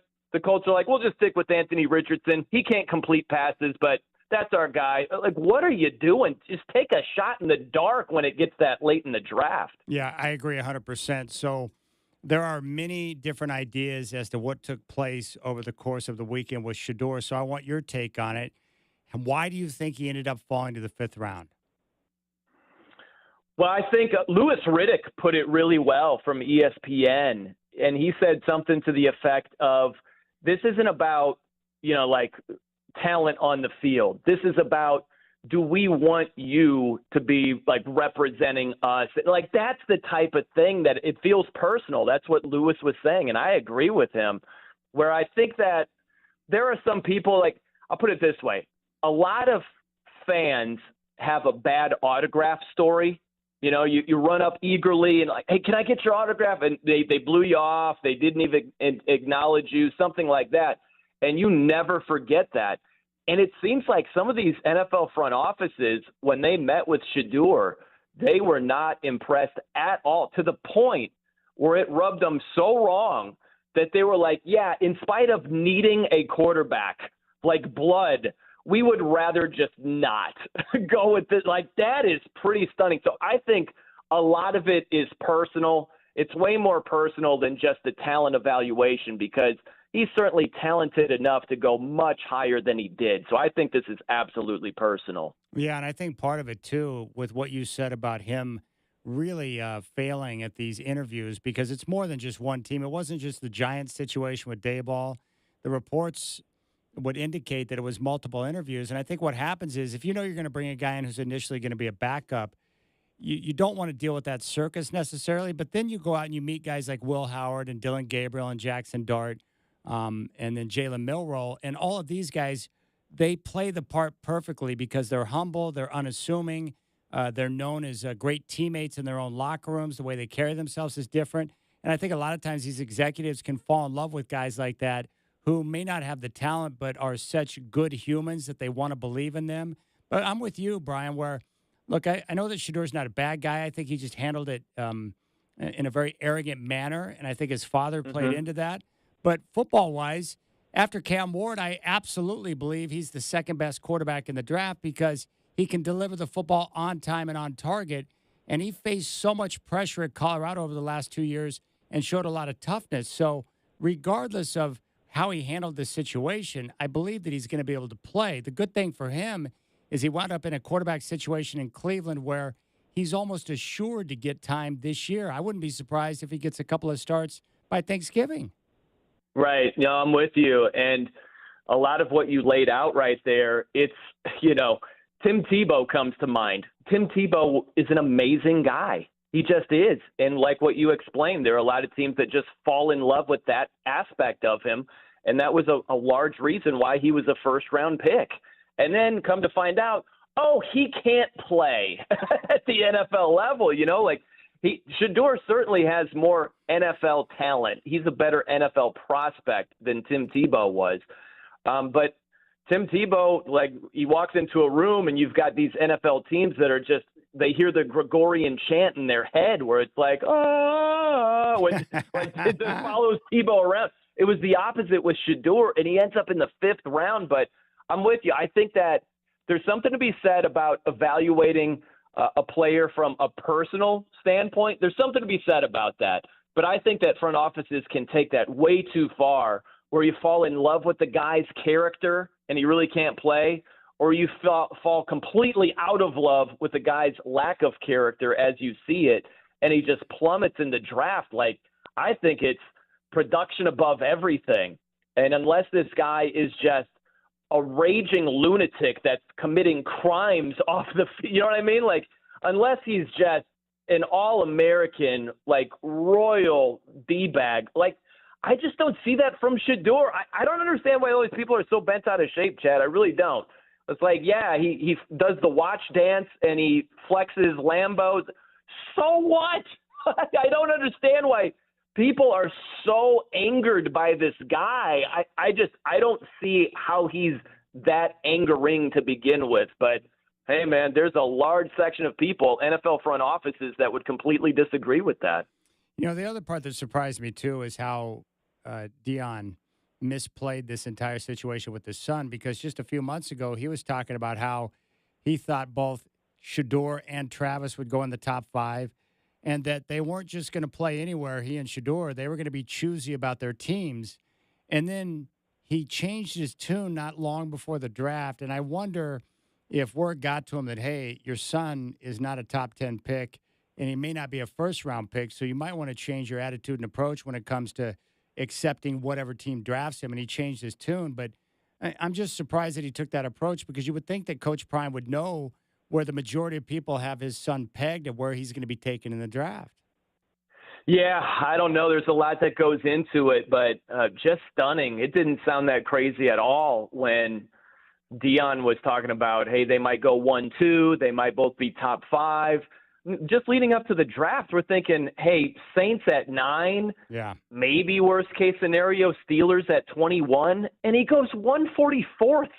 Chad, 144th. He's way better than that. That is stunning. Drafting, and leave it to the Browns, too. How about the Browns taking Dylan Gabriel, who's not even that good of a quarterback in the NFL? I'm already going to say it. I love Dylan Gabriel as much as anyone, but I don't think he's an NFL quarterback. The Browns take him in the 3rd round, and then the reaction from Stefanski and the front office when they chose Shador, doesn't that feel like an owner decision right there? It just seems like, I would love to know the conversations behind the scenes where either ownership is like, guys, we have to. We're the freaking Browns. Let's just take a shot, or is that the GM that's, let's say ownership was out on Shador, but the GM is like, dude, we kind of have to at this point, let's just go for it. I would love to hear the behind-the-scenes conversations that multiple teams were having about Shador. That's the type of Hard Knocks stuff I want. Can you imagine if they did a Hard Knocks draft version and you could get, you could get the Saints that are like, yeah, no thanks, totally out, not feeling it. Oh, I would love to hear that audio. That would be tremendous. But, yeah, I mean, listen, I don't think that Shador and Deion Sanders, that this is who they are. Like this is who they are fundamentally as people. And listen, if some people have a problem with it, that's life. But you can't just cater to everybody and try to be likable. Everyone's not going to like you, and that's okay. So I don't see Deion or Shador changing anything. I don't think they should anyway. This is who they are. This is how they roll. And if people hate them for it, so be it. But this is who they are. I wouldn't try to change so people like you more that you don't even know. Just be yourself. Yeah, it was funny. I was down at Pac-12 Media Day a couple of years ago, and I was doing an interview with Shador, and he just got up, took his headphones off, and walked away. He was done. He just shut it down. And I thought at the moment, I was like, what did I say? Was it me? And then I got to talking to other people at Radio Row, and I realized that he was like that with everyone. So, but I wasn't upset. It's like he doesn't know me or owe me anything. So it's like, he's young and very confident. So I like Shador. I enjoyed watching him play in college. I think he's got a chance to be a really good NFL quarterback. And I've always loved Coach Prime, so I have no issue with it whatsoever. I just think teams that want to make a personal statement and pass on better players that can help you at the most important position in the game, you're crazy, because the Colts need a quarterback. Yeah. In case you haven't noticed, I know Anthony Richardson's a nice guy, but he sucks at playing quarterback. You might want to look at Shador. I mean, That's seriously. right, dude. Perfect. Like, high character guy. They drafted Riley Leonard from Notre Dame. High character guy. Problem is, he's the white Anthony Richardson. He can run, can't throw. You need to be able to throw at the NFL level. And I hope that Shador can mature. I'm pulling for him. He's got like an alarming amount of haters, to the point where they're not just haters. They're like to the max hater. They're like, you know what I mean? Like, they're not your standard internet troll. They're like wishing ill on this guy. And I'm like, wow, it's stunning to me, but I do hope he can mature. I do some radio with this guy, Jeff Schwartz, Oregon Duck, right? Yeah, I love Played Jeff. in the NFL. He's awesome. He had the same exact story with Shador doing Pac-12 Media Days. So I hope that Shador can mature. And, think about Damian Lillard, how respectful and how awesome he's always been with the media, and so thoughtful and answering questions. He's never blown off people. I've never seen it once. And Shador is doing that left and right. Like, I hope that he can establish some better habits because he's got talent, and he shouldn't, even with his shortcomings, gone as low as he did. So hopefully he can get that aspect turned around and mature a little bit. There's no question. And you and I both know this, Brian. It's just the way it is, whether it's fair or not. Like, when you're the quarterback of an NFL team, you're basically a CEO on the field. So how you talk, how you speak, how you practice, how you play, how you handle your teammates, not openly criticizing teammates in the press. Like, the way you do everything is under a microscope. You just have to carry yourself differently than anybody else on the team. It just comes with the territory. Absolutely. Totally agree. And, yeah, if you're I'll put it this way. If Shador is pretty much any other position, if he plays any other position, I don't think any of this is a big deal. It's a much lesser deal. Yeah, maybe if he shows up to an interview and he rubs some teams the wrong way, yeah, maybe he falls a little bit, but not like playing quarterback. Every little tiny thing matters. And, yes, the more that you can produce, the more you can get away with. But it was a loud message. Like, it's not just about talent on the field. That's what Louis Riddick said. This is not about can you play the position. This is about, do we want you to play the position for us? Yeah. That was totally spot on. That's what it came down to. Yeah, like think about Gronk, for example. Great football player. But if he were a quarterback, the 69 jokes and the farting at the podium, like, none of that would work. Yes. None of it. None of it. Yeah, all of a sudden, like, he goes from, kind of like a fun meathead and joking around about this and that. And you're like, is this the face of our franchise? No, thank you. Yeah, great example. Gronk as a quarterback, teams would be totally out on. Yeah, we're done. We don't care how great he is. We cannot have a quarterback wearing number 69 on the roster. It's not happening. Well, what else jumped out at you? The one thing I wanted to ask you, the fact that the Steelers, like, when they say things like, we're comfortable with Mason Rudolph, and then they get Will Howard, can I assume that Aaron Rodgers and the Steelers already have some type of handshake agreement on something there? It sure seems like it. They better. I mean, they bet like if you're passing on Shedeur Sanders for Mason Rudolph and Will Howard, it's like, dude, I would love to know. High character guys, man. They have high trust character, Brian. High character in the quarterback room. Got to have high character. That's what I want. I want, instead of top 10 based on production from this point on, it's all top 10 based on character. You know, like Purdy, character-wise, I put him number 1. Who knows? Right? It's all character. Yeah. Come on, man. Like, yeah, but it sure seems like the Steelers sure seem like they're banking on Rodgers going there. I don't know that you want to bank on Rodgers doing anything until it's a done deal. It's not. What else jumped out at you at the draft that caught your eye? One of the things was the Packers. Man, the Packers sent a loud message of, hey, our wide receivers are not good enough. So there's that, right? They drafted a wide receiver in the first round for the first time since 2002. And then they came back and drafted another guy, Savion Williams, in the third round. They doubled down on wide receivers in the first 3 rounds. So they sent a loud message where they're like, hey, if we're being honest, we got a bunch of number 2 receivers, and Christian Watson can't stay healthy at all. So we're pivoting. That's what we're looking to do. We're looking to get better. So I thought the Packers sent a loud message. I also thought it was really interesting what the Bears did with their first pick. Yeah. Tyler Warren from Penn State is a stud. Absolute they stud. Went with, yeah, he's an animal, but they went with Colson Loveland. And Colson's good. Don't get me wrong. He's a good player. And the thinking is they like Cole Kmet. Shout out. Irish. He's from Notre Dame. They like him, and they think Loveland is a bit of a different version. They want to go 12 personnel, 2 tight ends on the field. And so that was partly the thinking, where Loveland's a little bit more like a big wide receiver. But I want to see how that plays out, because Tyler Warren is a stud, and they might have drafted the wrong tight end. I don't know.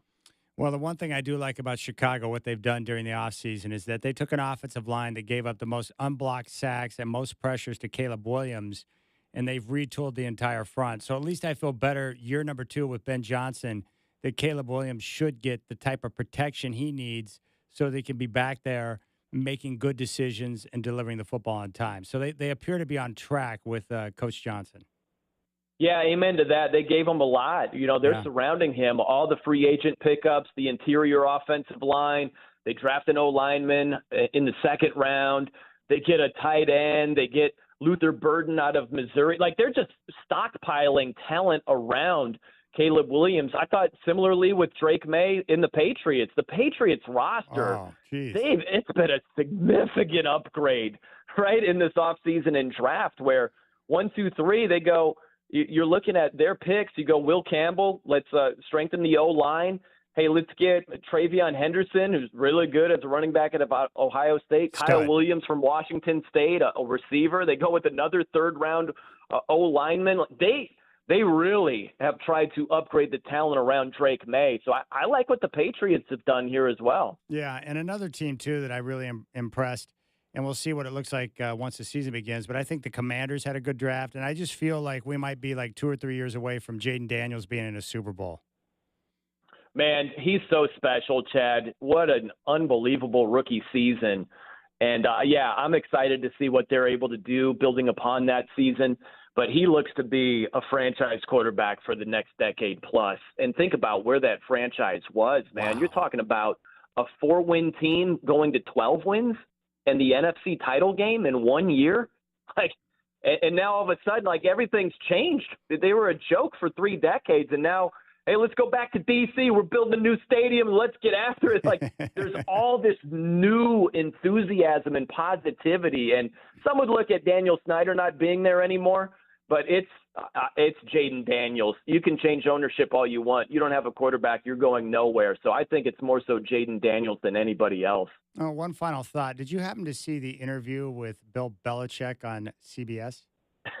It's so funny you said that. I just caught a random tweet about it, and I thought, I just read the tweet, and he was like, I was squirming in my seat. This was so awkward. And I'm like, all right, that sounds like a bit much. And then I watched the 2-minute clip, and I'm like, wow, it's as awkward as it can possibly be, man. That was, even for Belichick, that was next level awkward. Nothing like a 20-something-year-old girlfriend off camera telling you what you can and can't talk about. Incredible. I know it. doing. It really is amazing. But hey, whatever. He seems to be happy, so they're just rolling with it. So, No, but can I you love that. imagine? Like, But here's the real question: can you imagine what she is doing to him to allow that type of stuff to go on? He must be experiencing things he's never experienced before in his entire life. Like, seriously. he's like, I thought these days were gone. So you know what? You're gonna have to deal with a couple of things here. What have you? I don't even care. But yeah, could you do that, Chad? That's the question too. Is you're doing an interview and they ask you, hey, how'd you guys meet? And your girl off camera is like, yeah, we're not getting into this. Right? Like, are you cool with that? Just like, that's fine, whatever. We're rolling with that. Well, to answer the question is, if my toes were being curled like Coach Belichick's, yes. The answer is yes. Yeah. That's the qualifier. I hear you. Trust me, I totally hear you. And if that's the case, yeah, there are plenty of men that would be like, it doesn't even matter. Go for it, babe. Just run this interview. I don't we're care. not talking about this? No problem. Yeah, we're not talking about that. Sorry, CBS. I know I'm trying to sell a book and I'm supposed to be open about it, but we're not talking about that. It's incredible to me. Man, that's the whole thing, trying to sell a book. Normally it's just like, yeah, what do you want to talk about? Not Belichick, man. Oh, that was just top shelf. That was beautiful. Oh, all right, dude. You're the man. You're the man, Bino. You're the man, Chad. It's always great catching up with you, man. It's awesome. All right, buddy. I'll talk to you soon. There's Brian Noe, Fox Sports Radio, my man right there. Okay, we'll keep things rolling. I do have more thoughts on Belichick in that bizarre interview on CBS. I couldn't believe it. Like, you see it and you're like, wait, what? His 20-something-year-old girlfriend is off camera saying, we're not talking about that, and Belichick is just, all right, whatever. Let me check with the boss. What do you think? No, we're not talking about that? All right. That's Bill frickin' Belichick. The things that she must be doing to him. All right, we'll keep things rolling. Joe DeLeon, more in-depth on the prospects and the draft coming up at 5:20. I'm Chad Doing. You got the Rip City Drive. The Oregon Humane Society Doggy Dash returns to Portland's Tom McCall Waterfront Park Saturday, May 10th from 7:30 to 1. Bring your four-legged friend out for a great time and a great cause. Get more details on the events page at RipCityRadio.com.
All right, I'll get to Bill Belichick in that incredibly awkward interview on CBS.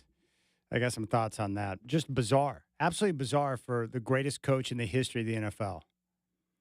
And he's always been uncomfortable in interviews, but he's not a dumb guy. But he has got himself in a situation that I think most dudes can relate to. So we'll talk about that at 5. Joe DeLeon, we'll get into some of the nuts and bolts of the draft. And teams really knocked it out of the park. Hawks would be one of those. Washington. There are some teams that would appear on paper to have done a great job. Now, again, you never know until these players start playing. But I'm excited for football season. And we'll get his take on Shador, too. Telephone number 503-248-0620. You can find me on social at Chad in Rip City. And coming up at 7 o'clock tonight, we have Warriors Rockets from San Francisco. Game 4 in that series with the Warriors on top 2-1. And right now the Cavs and Heat in Miami. Cleveland looking to sweep out the Heat in round number 1. They have a 22-8 lead with 4:32 to play in the first quarter. Now, I remind you that tomorrow's going to be a big day with the Beef Waters one-man march for autism. We heard from KCB earlier. From open to close at Shake Shack at Bridgeport Village from 10:30 to 10. If you mention Donation Day at the register or use the promo code DONATE on the Shack app, web, or kiosk at checkout, they're going to donate 25% of your entire meal purchase to Beef Waters One-Man March for Autism. This obviously means a lot to me, as I have a son who has autism, Isaac, and, of course, Casey as well. His son is autistic like Isaac. So you have a chance to make a difference. And on Wednesday, he's going to walk some 10-odd miles from here all the way down to Moda Center, and the goal is to do it in less than 4 hours to get there before the end of the morning show on The Brew. So if you want more information, go to 1059thebrew.com and just look for the Beef Waters One-Man March for Autism. It's right there on the website. And you can participate. You can make a donation or just hit Shake Shack tomorrow. And big props to Shake Shack. How Casey explained it is that we did not reach out to them. Shake Shack reached out to us and said, hey, we like this. We'd like to be a part of it. And then they offered up 25% of everyone's purchase tomorrow, which is very generous. So big props to Shake Shack for getting on board with this and taking part. And I know a lot of people took part in the Autism Walk this past weekend as well. But it's pretty sweet. So again, if you mention Donation Day at the register or use the promo code DONATE on the Shack app or web or kiosk at checkout, they're going to donate 25% of your total meal. And then tomorrow, Casey will be at Shake Shack from 4 until 6. So if you want to stop by and say hi and just offer up your moral support, you can do that. He's going to call into the show to give us an update from Shake Shack tomorrow at 5:20. And then he'll do the walk on Wednesday, which is actually perfect timing because I think the weather, we may have a little rain tomorrow. Not a ton, but maybe a little bit. But the weather on Wednesday and Thursday is going to be spectacular. So Wednesday is a terrific day for Casey to venture out. I'm going to be down there before I go into workout on Wednesday. I'm going to head down to the Rose Quarter and welcome Casey as he gets in from the walk. So those are the things that are going on. But that's pretty sweet, man. Props to Shake Shack. They already do a great job. They provide a good product. They didn't need to do anything else for me to like them, and yet they stepped up here. So, again, promo code DONATE. Use it on the Shack app, web, or kiosk at checkout. Or just mention Donation Day up at the register, and they're going to donate 25% of your meal tomorrow from open to close, which will benefit Autism Society. And it's all part of Beef Waters One-Man March for Autism. For more information, just simply hit 1059thebrew.com. All right, Joe DeLeon breaking down the draft coming up at 5:20. 5:20, we'll talk with Joe DeLeon. But up next, I do want to dive into Bill Belichick. Fascinated by everything about what I saw on CBS. Goodbye to you.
All right, now 5 o'clock. What's up, my friends?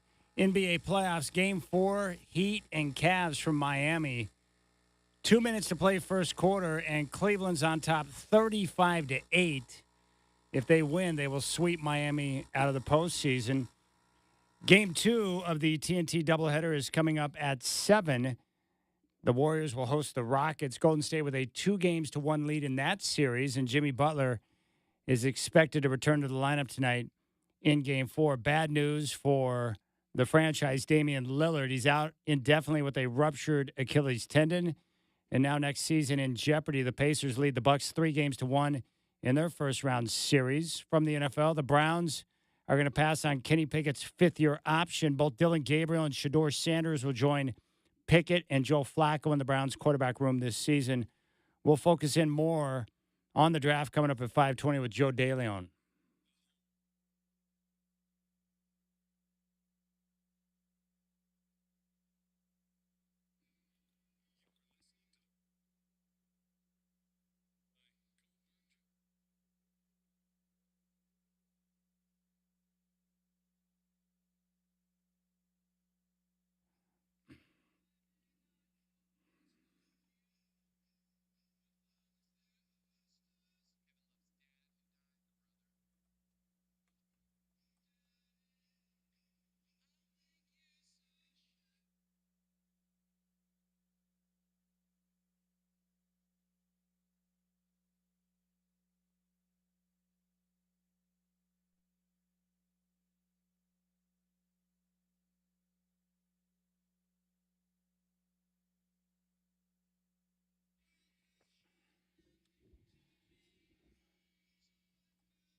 Well, sad news as Stan Love has passed away at the age of 76. And of course, father of Kevin Love and someone that we know here in Portland very well. And of course, the Love family is behind the Beach Boys. And I got to tell you what, I love Stan Love, and no pun intended, I really do. He and I formed a friendship several years ago where my mom wanted to go see the Beach Boys, and they were playing up at the amphitheater in Clark County. And so I got tickets via the radio station. And when we got to the amphitheater, we were sitting in one of these little box areas, which are kind of like their VIP seats. And so I got my mom taken care of. And I didn't know this when I got to the amphitheater, but when we got to the box seats, sitting with us in the box was Kerry Agers, the dean of Portland sports, and then Stan Love. And what was really awesome, and I love this, and basically, if you take care of my mom or show her love and kindness, I'm going to respect you forever. And so throughout the evening, Stan could see how much my mom loved the music. And so throughout the entire concert, every time they would play a song, Stan, who was sitting next to my mom, was letting her know the details behind the song and how it came to be, how it was written, and everything about it, the entire background. And he did that for like 2 hours and just made the night for my mom that much more special. And then what was great was after the show, he said, "Hey, would you like to go back and meet the band?" And so we said yes. And so Stan escorted us back, and my mom got to meet the band, and I took a picture with her and Mike together. And it made for a special evening. And from that moment forward, Stan and I formed a connection. And he would text me when he was traveling around at different places. He was with Mike Tyson once and sent me a sweet picture of him and Iron Mike. And then I had forgotten about the tournament, but I covered a tournament for a different station in town back when I had first gotten into the business. I was doing the sideline reporting for the high school championship game down in Eugene at the old Mac Court, and it was Kyle Singler against Kevin Love. And after the game, I was doing an on-the-court interview, and I had my headset on. I had the whole shebang. I had the whole setup. And I was doing an interview on the court with Kevin Love, and Stan had sent me a picture. He took a picture of me interviewing Kevin, And he sent me that picture too. But we would exchange texts and messages, and he would check in to see how I was doing. But that was Stan. And so I'm a big fan of his and what he did for my mom that night. And I thought it was nice to have a bit of a connection with him. And I even got to go over and say hi to him one night when he was at a Blazer game when Kevin was in town, and got a chance to meet him and his wife and stuff like that. So it was really nice. But big props to Stan, and that's a big loss. But the stories he was sharing about the songs was fascinating, because that's one of my favorite things in life, is to be able to learn about the behind-the-scenes stuff on songs, how they came to be, what's the story behind them, how were they made, and the whole deal. And former NBA forward Stan Love, father of Miami Heat forward Kevin Love, passed away on Sunday. He was 76. Kevin, who has been away from the Heat for personal reasons, announced the news in an Instagram post Sunday. Kevin referred to Stan as his greatest teacher. Quote, "Dad, you fought for a long time. The hardest stretch being these past 6 months, the most painful to witness being these last few weeks. And even at the end, as you continue to deteriorate, I still saw you as a giant, my protector, my first hero. The words we continuously heard from you in your last chapter were how blessed you've been to have such a loving family. And in return, how much you've loved your wife and kids. Your only wish was to be at a home surrounded by your family when you took your dying breath. That breath came, and now it's time to rest. You have undoubtedly been my greatest teacher, a role often served by a father figure. You taught me admirable qualities like respect and kindness, humor and wit, ambition and work ethic, grit and aggressive will, the insight that failure brings, and that time is our most precious commodity." It says here that Kevin made the announcement while away from the Heat. He last played for the team March 21st and left shortly after that game due to a personal matter. Love did briefly return to the Heat ahead of the team's playing game against the Chicago Bulls. He did not play in that game and took another leave of absence after the Heat's win. And in a statement put out, it says the Miami Heat are deeply saddened to learn that Stan Love passed away this weekend after a long illness. We ask all of Heat Nation and basketball fans everywhere to keep Stan Love, Kevin Love, and their family and loved ones in your thoughts and prayers at this difficult time. Stan spent 4 seasons in the NBA after being selected with the number 9 overall selection in the 71 draft by the Baltimore Bullets. He averaged 7 points and 4 rebounds in 2 seasons with the team. He joined the Lakers ahead of the 73-74 season and spent a season and a half with the franchise. He finished his career with the San Antonio Spurs in the ABA. Stan's brother, Mike Love, who also was a founding member of Beach Boys, Stan briefly served as what the LA Times described as the human shield for his cousin and fellow Beach Boys member Brian Wilson during the 70s and 80s as well. Quote, "Those were chaotic years," Stan said in 2019. "It was a 24 hours a day of worrying, trying to keep the creeps away, fame and money, and rock and roll. It was a very dangerous area to live in." There you have it. Stan Love passed away at the age of 76. And, you know, Kevin, of course, a big-time star at Lake Oswego, and then made the decision that was unpopular at the time to join UCLA before he made his trip to the NBA. But what a long and illustrious career for him. He was a star and the go-to guy for the Timberwolves, and then he went to Miami and took on a supporting role with LeBron and won a championship. And what a championship that was. Down 3-1 in the finals, and they come all the way back to win it.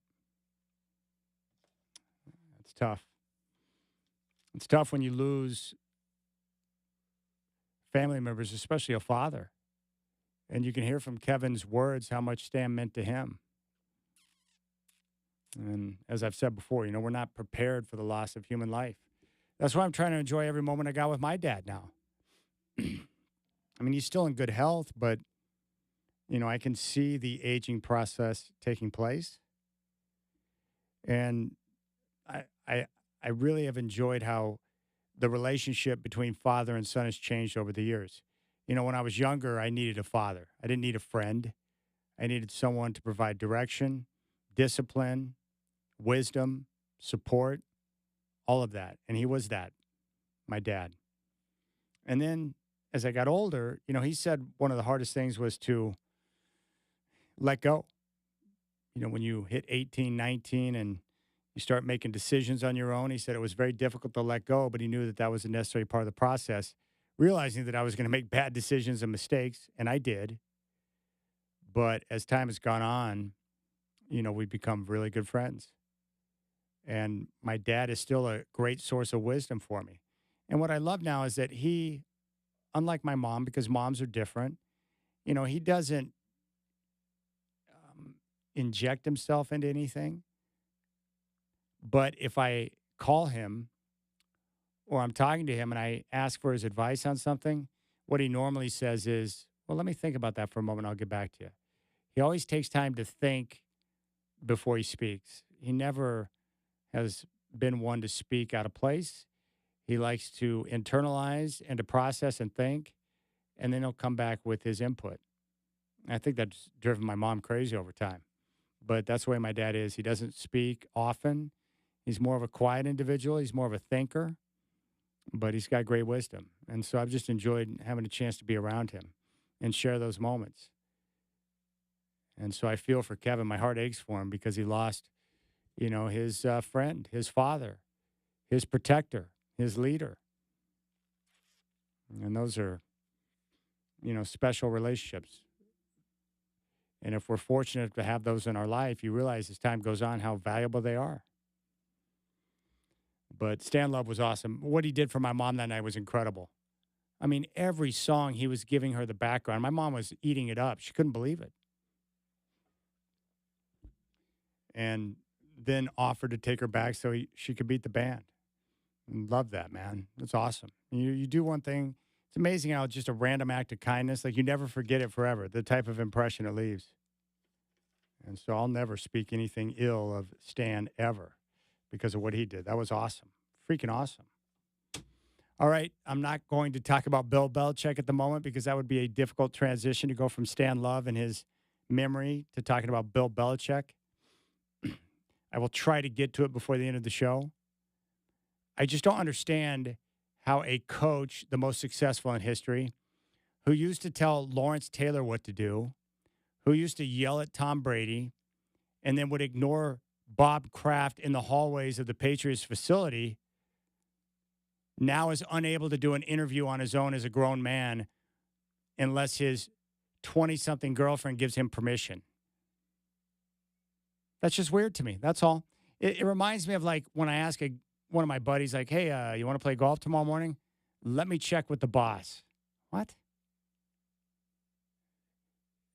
By boss, do you mean your wife? Like your life partner? She's now your boss? Okay. All right, we'll come back. Joe DeLeon is going to join us. We're going to dive into the draft. We'll get his take on a variety of different things, including Shador. We'll want to get his take on what the Seahawks did, some specific players, and who he thinks really knocked it out of the park. Joe DeLeon's coming up next on the Rip City Drive.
All right, our next guest is one of my favorite guys to talk football with, NFL draft expert, and basically knows a little bit about everything from A to Z sports. Joe DeLeon is here on the Rip City Drive. Joe, before we get to the draft, did you happen to see the awkward interview on CBS with Bill Belichick? I did. I have been trying to unpack this. You are not the first guest spot that I've been on that's brought this up. Yeah, I don't. This has to end at some point. I feel like this is coming full head here. This is getting more and more uncomfortable. So at a certain point, someone's going to end this. Yeah, my only thought was when I saw her off camera telling Bill, like, we're not talking about that, I was just like, she must be doing the most amazing things to him to get him to just fall in line like that. It's just truly fascinating because, Joe, we're talking about the most successful coach of all time that used to tell Lawrence Taylor what to do. He would call out Tom Brady on a weekly basis, and he would ignore Robert Kraft in the hallways in the Patriots facility, and now he's taking orders from a 24-year-old woman. That is just amazing. Well, so my read on this is that I think any guy, when I'm 70, if I got a 24-year-old that's willing to just give me the time of day like that, I would do whatever she tells me to do. Now, I'm not 78 years old or 75 years old, however old he is. But I can kind of understand why she's got a hold on him. He probably didn't expect that he'd be in this position. No, and if I'm ever in a position to have an opportunity like that, I'm not going to say no. I will be like, yeah, we're not talking about that, Joe. Sorry. Whatever. But it's so awkward. Like, he's never been great with interviews, but it's like he's trying to sell a book, and yet he won't open up at all. It's like, that's not the way you sell a book, Coach. Yeah, no, this is my whole point with all this is it's so awkward and uncomfortable. And I think today a report came out that UNC is a little bit worried about this whole thing and how she's controlling everything. Someone's got to step in. I feel like someone's going to step in. There's no way a relationship like that is going to last longer than a couple of years. There's just no way. Yeah. No, I'm with you 100%. I'm fascinated by it. It's going to end and probably end badly, and I'm here for it. So, Joe, a lot of things to talk about. We got to start with Shedeur. I know you've talked about it all day, but there's a lot of different ideas out there as to why he fell to the fifth. So where do you come out on that? Why did he fall to the fifth round? Yeah, I think that the first and foremost thing that we got to talk about here, I think that there's no right answer. And what I mean by that is I think that there's 32 teams. There are team personnel that are of massive quantities, coaches, scouts, general managers, assistant general managers.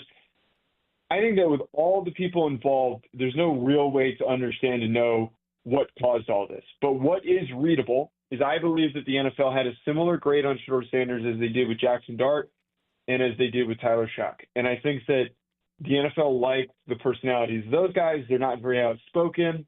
They're also you don't really see or hear from those guys very often. Yeah. And I think that the investment with a player like that you're willing to take in the second round and in a year where there's really a bad quarterback group, there's not a lot of really good options. Maybe you take one of them in the end of the first round. You talk yourself into it like the Giants did. You don't want that guy to be a distraction. You want that guy, if he ends up being a high-level backup or he turns out to be Andy Dalton or Derek Carr or Jimmy Garoppolo and being a little bit better than that, good enough to start, if that's what you're getting from him, you don't want that player to be creating headlines. Your starting quarterback, wins and losses, that is already enough of a storyline by the local radio stations, by local news, by national news outlets. So if Shedeur doesn't get on the field and the team drafted him in the second or third round, not only is it going to be talking points about what he said and done, but if the team's struggling, all you're going to hear about from everybody is why isn't this player getting onto the field? The outside speakers on this don't have the exposure to understand if he wasn't good enough to get on the field or not.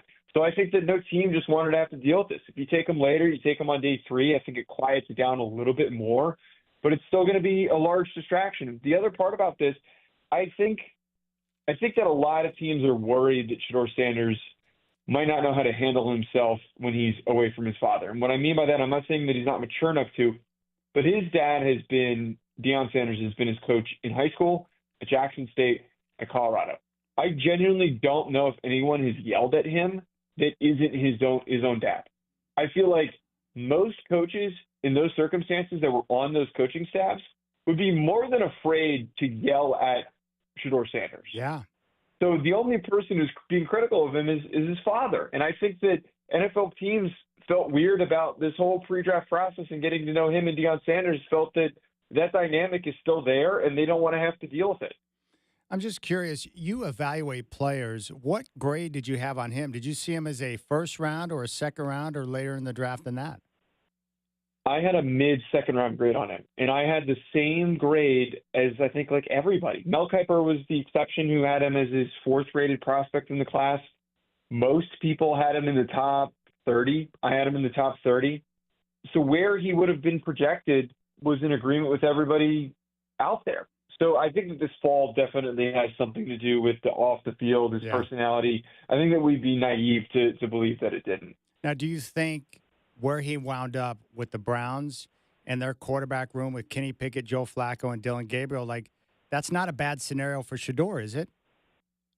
No, it's not. And it's actually, look, I know it sounds like I'm speaking negatively on him, but the reality is I'm actually a very big fan of the way that he plays. I'm rooting for him. And I think that you hear him talk about in the pre-draft process that he idolizes Tom Brady. Well, now he gets his Tom Brady story. He gets to take over a franchise that has been god-awful, that has not been consistent, that has some pieces. And he's in a quarterback room that does not have a clear favorite. That even if somebody does start at the beginning of the year, he could unseat them by year 2, by midway through the season at any point.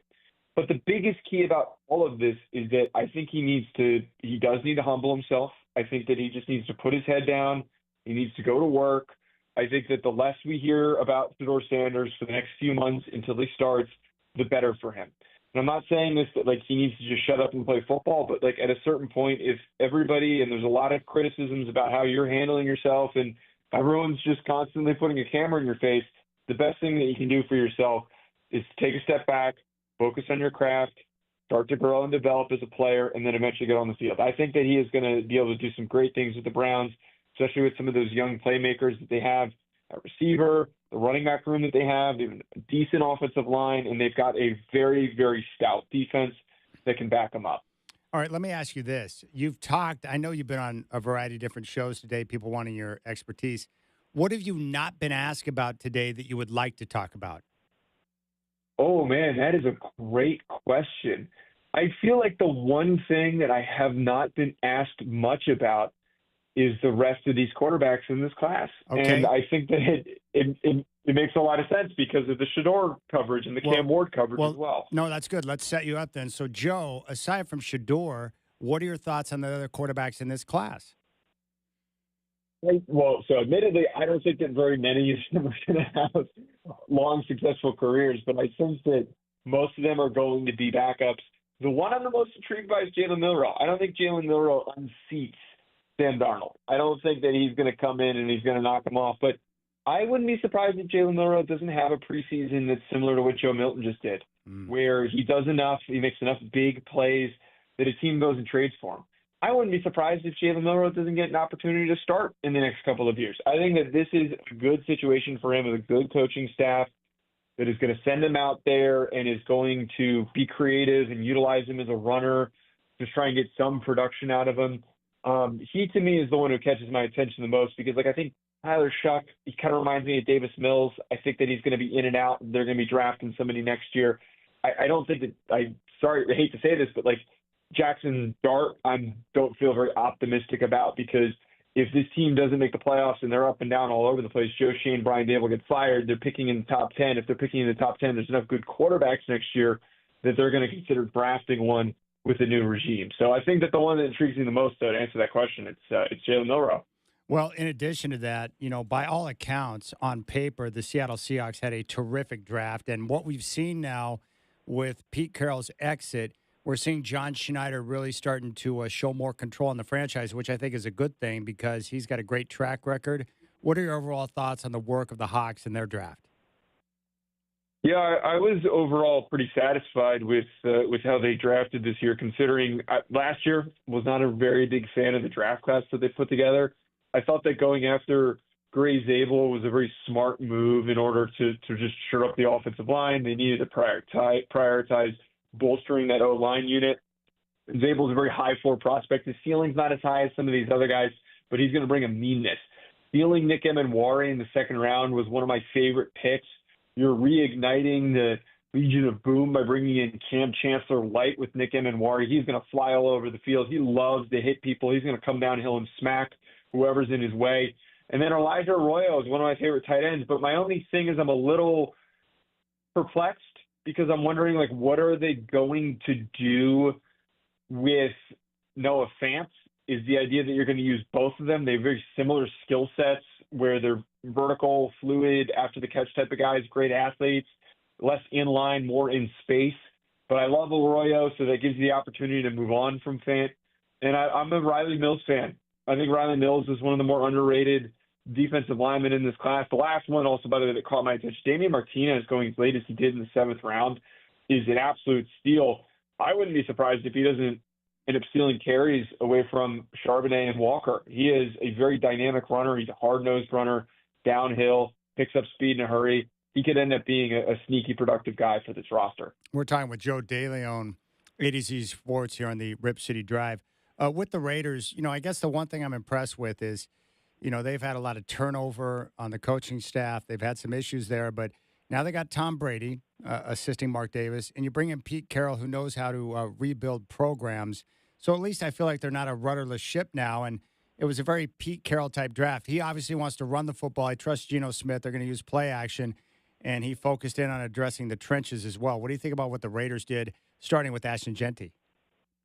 Yeah, well, first of all, big Ashton Genty fan. I think that this draft, they didn't do a great job of bolstering their offensive line, but I think in the next couple of years, you need to spend a lot of time and money to bring in free agents, early draft picks, to set up Ashton Genty to succeed, to be a dynamic weapon every single time he touches the ball. But we know he's going to be able to create for himself and do some great things this year.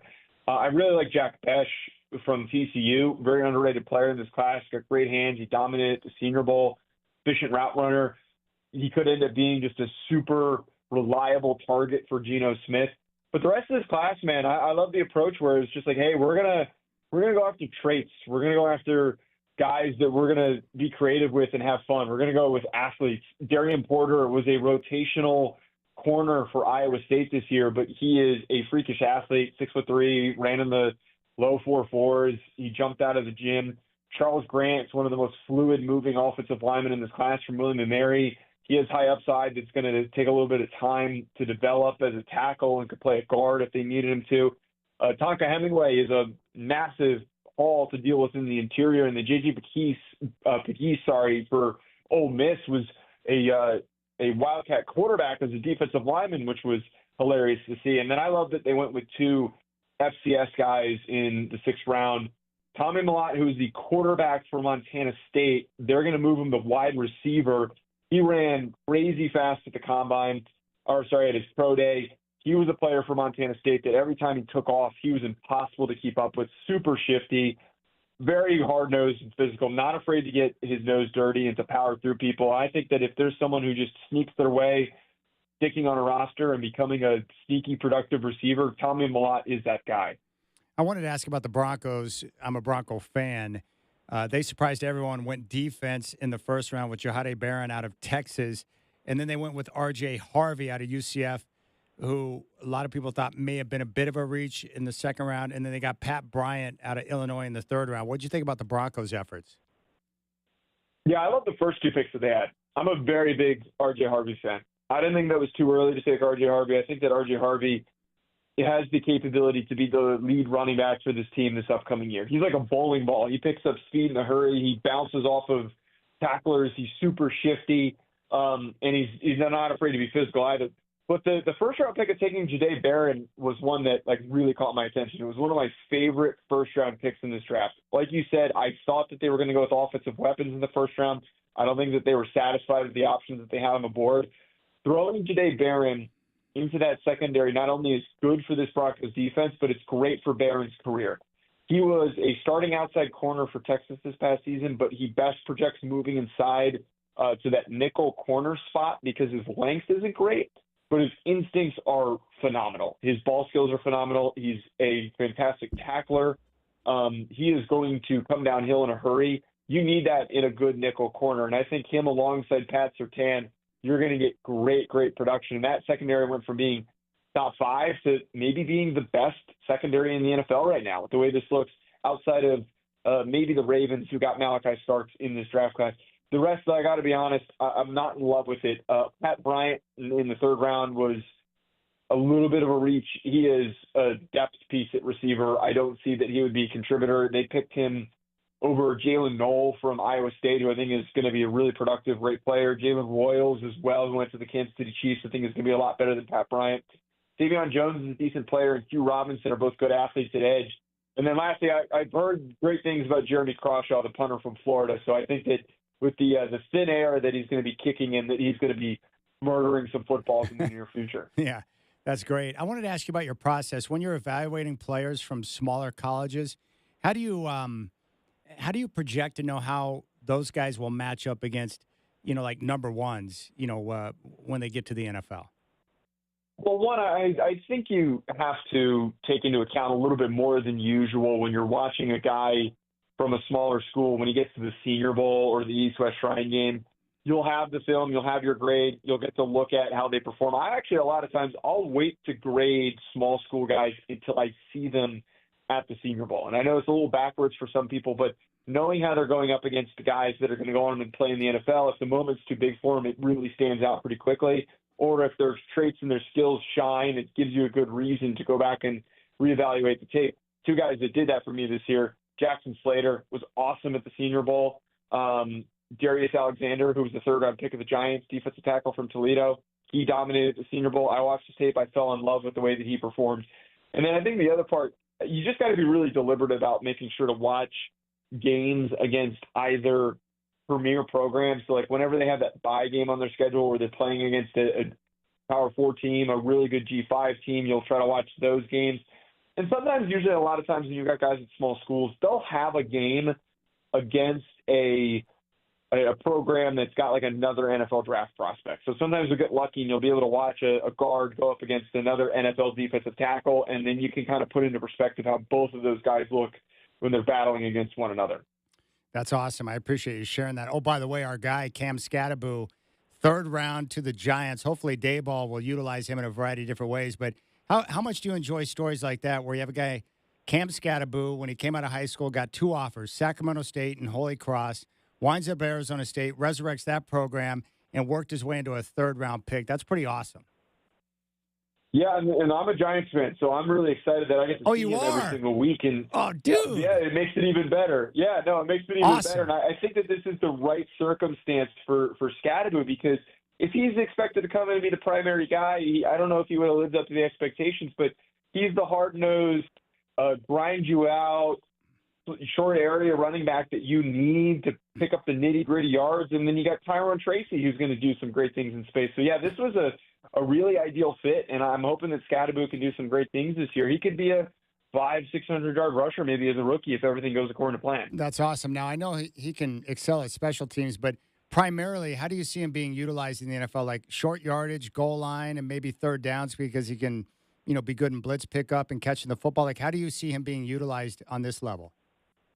Yeah, I think that a lot needs to be figured out during the training camp period for this Giants team, and it just depends on. I think Tyrone Tracy is going to be the primary back, and they're going to prioritize getting him touches. But I think what you just said, he's the type of guy that you bring in on 3rd down because you want him to duke it out with guys in blitz pickup on pass protection downs. He's not going to not a crazy good receiver, but he's impactful in space when he gets the ball. Definitely in short areas though. When you're coming goal line situations, I want to give him the football. I think if you need a spell, like that's exactly what I love is like where you have Tyrone Tracy, if he starts to get a little bit tired, you bring Cam Scattaboo in, he's ready to run through somebody's face. And then after he does that, it gives the breather for them to lead back, and then he's able to recharge once he comes off the field. Gosh, that's so awesome. By the way, how many different interviews have you done today? Not that many. I got booked up on a couple, and then I got a bunch that got rescheduled. This is the 3rd I did today. This weekend was tough, though. I was doing like 2 to 3 a day over the weekend. But were you on in Cleveland today? I was on in Cleveland. That was an interesting conversation. Dude, do you think the pick of Shedeur the reaction of Stefanski and the front office was pretty bizarre. Do you think that was an owner decision? I brought that up, and I brought that up a couple of times. I feel like that it might have. They looked very stone-faced. If you're getting a guy that you think can start, you're going to be very excited about that pick. I think that Haslam made a phone call. It's the only thing that would make sense. Gosh, it's unbelievable. And you know that I would guess that, Coach Prime a few months ago was talking about how there were teams that his son would not play for. I'm going to guess that Cleveland was probably on that list. Right. And I'm sure that was probably some of the motivation of why they waited so long to draft him. So, the whole thing is awkward, and I'm hoping that he succeeds. But yeah, no, it's pretty crazy that how this is how this has transpired with Shedeur Sanders. Well, the weird part to me is like seeing people openly like rooting against a guy to fail, like they want him to fail, and it's like I know he's a bit arrogant, but it's not like he's a bad guy. Like I don't understand the reaction. It's very strange. It's odd. Yeah, the whole thing is, and I'm rooting for him. I think that if he outperforms expectations and he proves everybody wrong, it's only good for the NFL. It's only good storyline. It's only entertaining to watch. And I think that him proving people wrong it'll give us something extra to talk about every single week. He's got the confidence. He has the tools. He just needs to take that next step. All right, Joe DeLeon here on the Rip City Drive. He is the man, NFL and college football expert, draft expert, A to Z sports. As always, Joe, I appreciate the time, man. Enjoy your evening, and we'll catch up in the future, buddy. Yeah, of course. Thanks for having me. Yeah, I love him. Man, Joe DeLeon knows everything. And he's with me, too. Like, if you're in a position in your 70s and a 20-something-year-old wants to hang out with you, you're probably going to just say, all right, I'm in.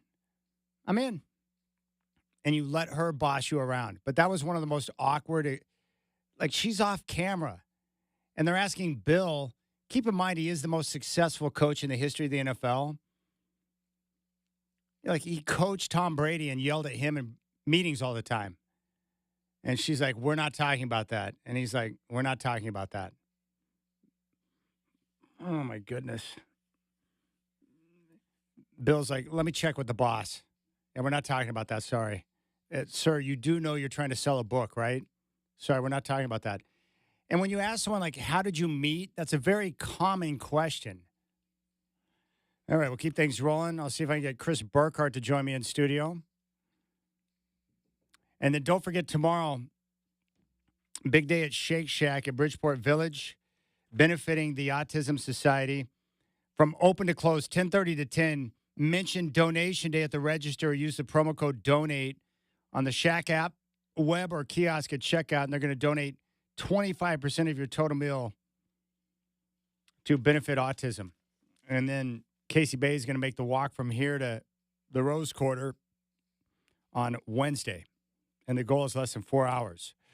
You got the Rip City Drive.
All right, Chris Burkhardt has got Courtside Mondays coming up here at 6 o'clock. What a wild weekend in sports, because you've got the NFL draft, which was crazy with the Shedeur Sanders story. Yeah. And at the same time, we've got all of these playoff games in the NBA that are fabulous. The NBA playoffs this year has revitalized my love for basketball because I'm enjoying multiple series all at the same time. Oh man, I'm loving the feistiness we're getting out of the LA Denver series. I mean, that the air quotes pass by Jokic, which he even said, it was not a pass, obviously, air ball, but Aaron Gordon, right place, right time. I was so busy watching the flight of the ball, and then all of a sudden a heat-seeking missile came out of my left eye, and it was Aaron Gordon. I'm like, wait, what just happened here? It was awesome. That was it was pretty good. That was pretty gnarly. Do you think they got that call right? I think they did. I saw that over and over and over, and it was as close as you could. But, I mean, in all those replays, it looked like, ball looked out of his hand when the light was on. Now, if his fingertips are still on the ball, even if it's halfway down the net, is it still not a – it has to be off his hands, I think right? it has to be off his hands for it to count as a shot. They called it a bucket, and I couldn't tell. I think his fingertips might have been grazing the leather, but you couldn't tell. It definitely wasn't definitive. Yeah. Now, the one thing I want to know is, like, in the Knicks-Pistons game, like, I love that they let the guys just bang and battle all game long. I just wonder, like, is there a way they can tighten it up to where you don't have a missed call like that at the end of the game? See, I'm 50-50 on that missed call because, yes, there's the contact there, but Hardaway did not go straight up. 100% didn't go straight up. He kind of jumped to the side. He did that little lean looking for it. And that's the nonsense about this, Chad. If you're going to go for the game-tying shot, the game-winning shot, go for the shot. Don't go for looking for contact. Go straight up. Shot. Yeah. Hart would have contacted him regardless. If he goes straight up, they probably make the call because Hart would have hammered him. I think that's why it ends up being a no call, is there's a little bit of contact, but there was initiation by the shooter. So if he doesn't, he just goes into his natural shooting motion, they probably call that foul. 105-69 is how much the Thunder have outscored the Lakers in the fourth quarter in this series. That's unbelievable. And then down the stretch yesterday, LeBron 0 points in the fourth. Reeves missed 5 threes, and then Luka was 1 of 7 down the stretch. Fatigue setting in because the Lakers lack depth. Yeah, and we knew that going in, right? That was going to be their thing. The depth is a big thing. And with Anthony Edwards, too, and what Minnesota's doing, we talked about this last year. And, of course, everyone thinks you're crazy when you say it. But I still think that Anthony Edwards right now is the closest thing we've had to MJ mentality-wise. Like him and Kobe, MJ, they're cut from that same cloth, right? Like I'm not saying he's MJ on the court because it's MJ. You know what I'm saying? But he'll get up in your face, man. But the way he plays is MJ-esque. When he's sitting there and he is pushing LeBron the entire time, and he's getting LeBron off his game. And the thing is, this is what separates the greats to me, Chad. And when everyone goes about LeBron and MJ, and I'm not even trying to get into that debate, but greats don't get knocked off their game. LeBron, he's an all-time great, but for some reason gets knocked off his game so easily. You saw it here in Portland, Tumani Kamara just getting in his hip and not letting go, and he was getting PO'd. Yeah, because he's used to being protected by the officials throughout the entire game. Anthony Edwards doing the same thing, and I think you're so used to people backing down. When someone doesn't back down, it irritates him a little bit, and I love that feistiness from Minnesota. Yeah, this is the emergence of Anthony Edwards right now, where I saw him over the last 2 games splitting double teams, breaking down 3 guys to get to the rim, and a big-time shot maker. He's one of the best in the NBA at clutch points.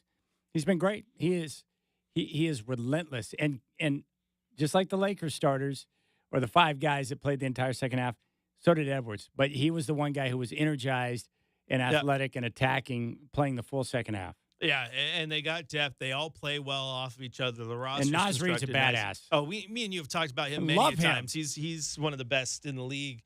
Just filling his role and being so darn good, man. Like, I just love when you get the feistiness between he and the Lakers. And so, like, anyone looks side-eyed at Naz Reid, I'm like, you have a death wish. Like, that guy, he'll knock you out without thinking twice. You won't even know it's coming. I know. Now, I know you're not the biggest Shedeur Sanders fan. Nope. But Tyler Shuck and Dylan Gabriel should not be selected ahead of him. Jalen Milroe probably shouldn't have been either. I mean, Milroe's good, but he's got a lot of holes in his game. My biggest knock on Shadur, and it was his knock when he was at Jackson State, it was his knock when he got to Colorado, is he snaps the ball and then he will tuck and run way too quickly. He does not like to step into the pocket. He doesn't trust his linemen enough, and he always tends to roll out, and he lets really, really good receivers bail him out. Travis Hunter's done that a lot, right? And so those are my knocks on him. However, I still think he has probably the highest ceiling of any quarterback in that draft. He has the great athleticism, a great arm. There are people dogging his arm. I'm like, I've watched that guy throw a country mile, and he has good accuracy too. He's just, once he learns to stay in the pocket, and this will be good for him in the NFL because where you can trust your linemen, because even the bad lines are good lines. You know what I'm saying? When he can trust his line and just sit in the pocket and let his gifts do what they do, then he can be a good quarterback. It's going to be fun to watch. And the Browns situation with Flacco, Pickett, and Gabriel, he'll have a chance to move up the depth chart quickly with that group. Like with Gabriel, I think Gabriel is probably ready to get into a game. Like you can probably trust him to start a game if everyone was hurt or you need him to go out there. Try not to make a lot of mistakes. He's fairly accurate, but he's way closer to his ceiling right now than Shadur is. You're not going to get much more out of Dylan Gabriel for the rest of his career. Can he be a rotation guy? Well, not a rotation guy. A backup guy? Yeah, maybe, but I don't know if I see that. Well, you know what? It worked, though. He improved his draft stock by going to Oregon for the year. He was projected to be like a 6th or 7th rounder the previous year, worked his way into the 3rd round. Of course, if the Browns select you in the 3rd round, that might be a mistake, but because that's a dumb franchise. Yeah. We need one quarterback. Let's draft 2. Why not? How about this score here? 74-36 Cleveland at the start of the second half. Guarantee the Blazers would have put up more points than that. Oh, my goodness. All right. Chris Burkhart's got Courtside Monday coming up next. Thanks, buddy. I appreciate you. Always. All right. I'll be back tomorrow, Rip City Drive at 3. And then Casey Bay will join us at 5:20 from Shake Shack to talk about the progress that's being made on the Beefwater one-man walk for autism, which is coming up on Wednesday. Talk to you tomorrow, my friends.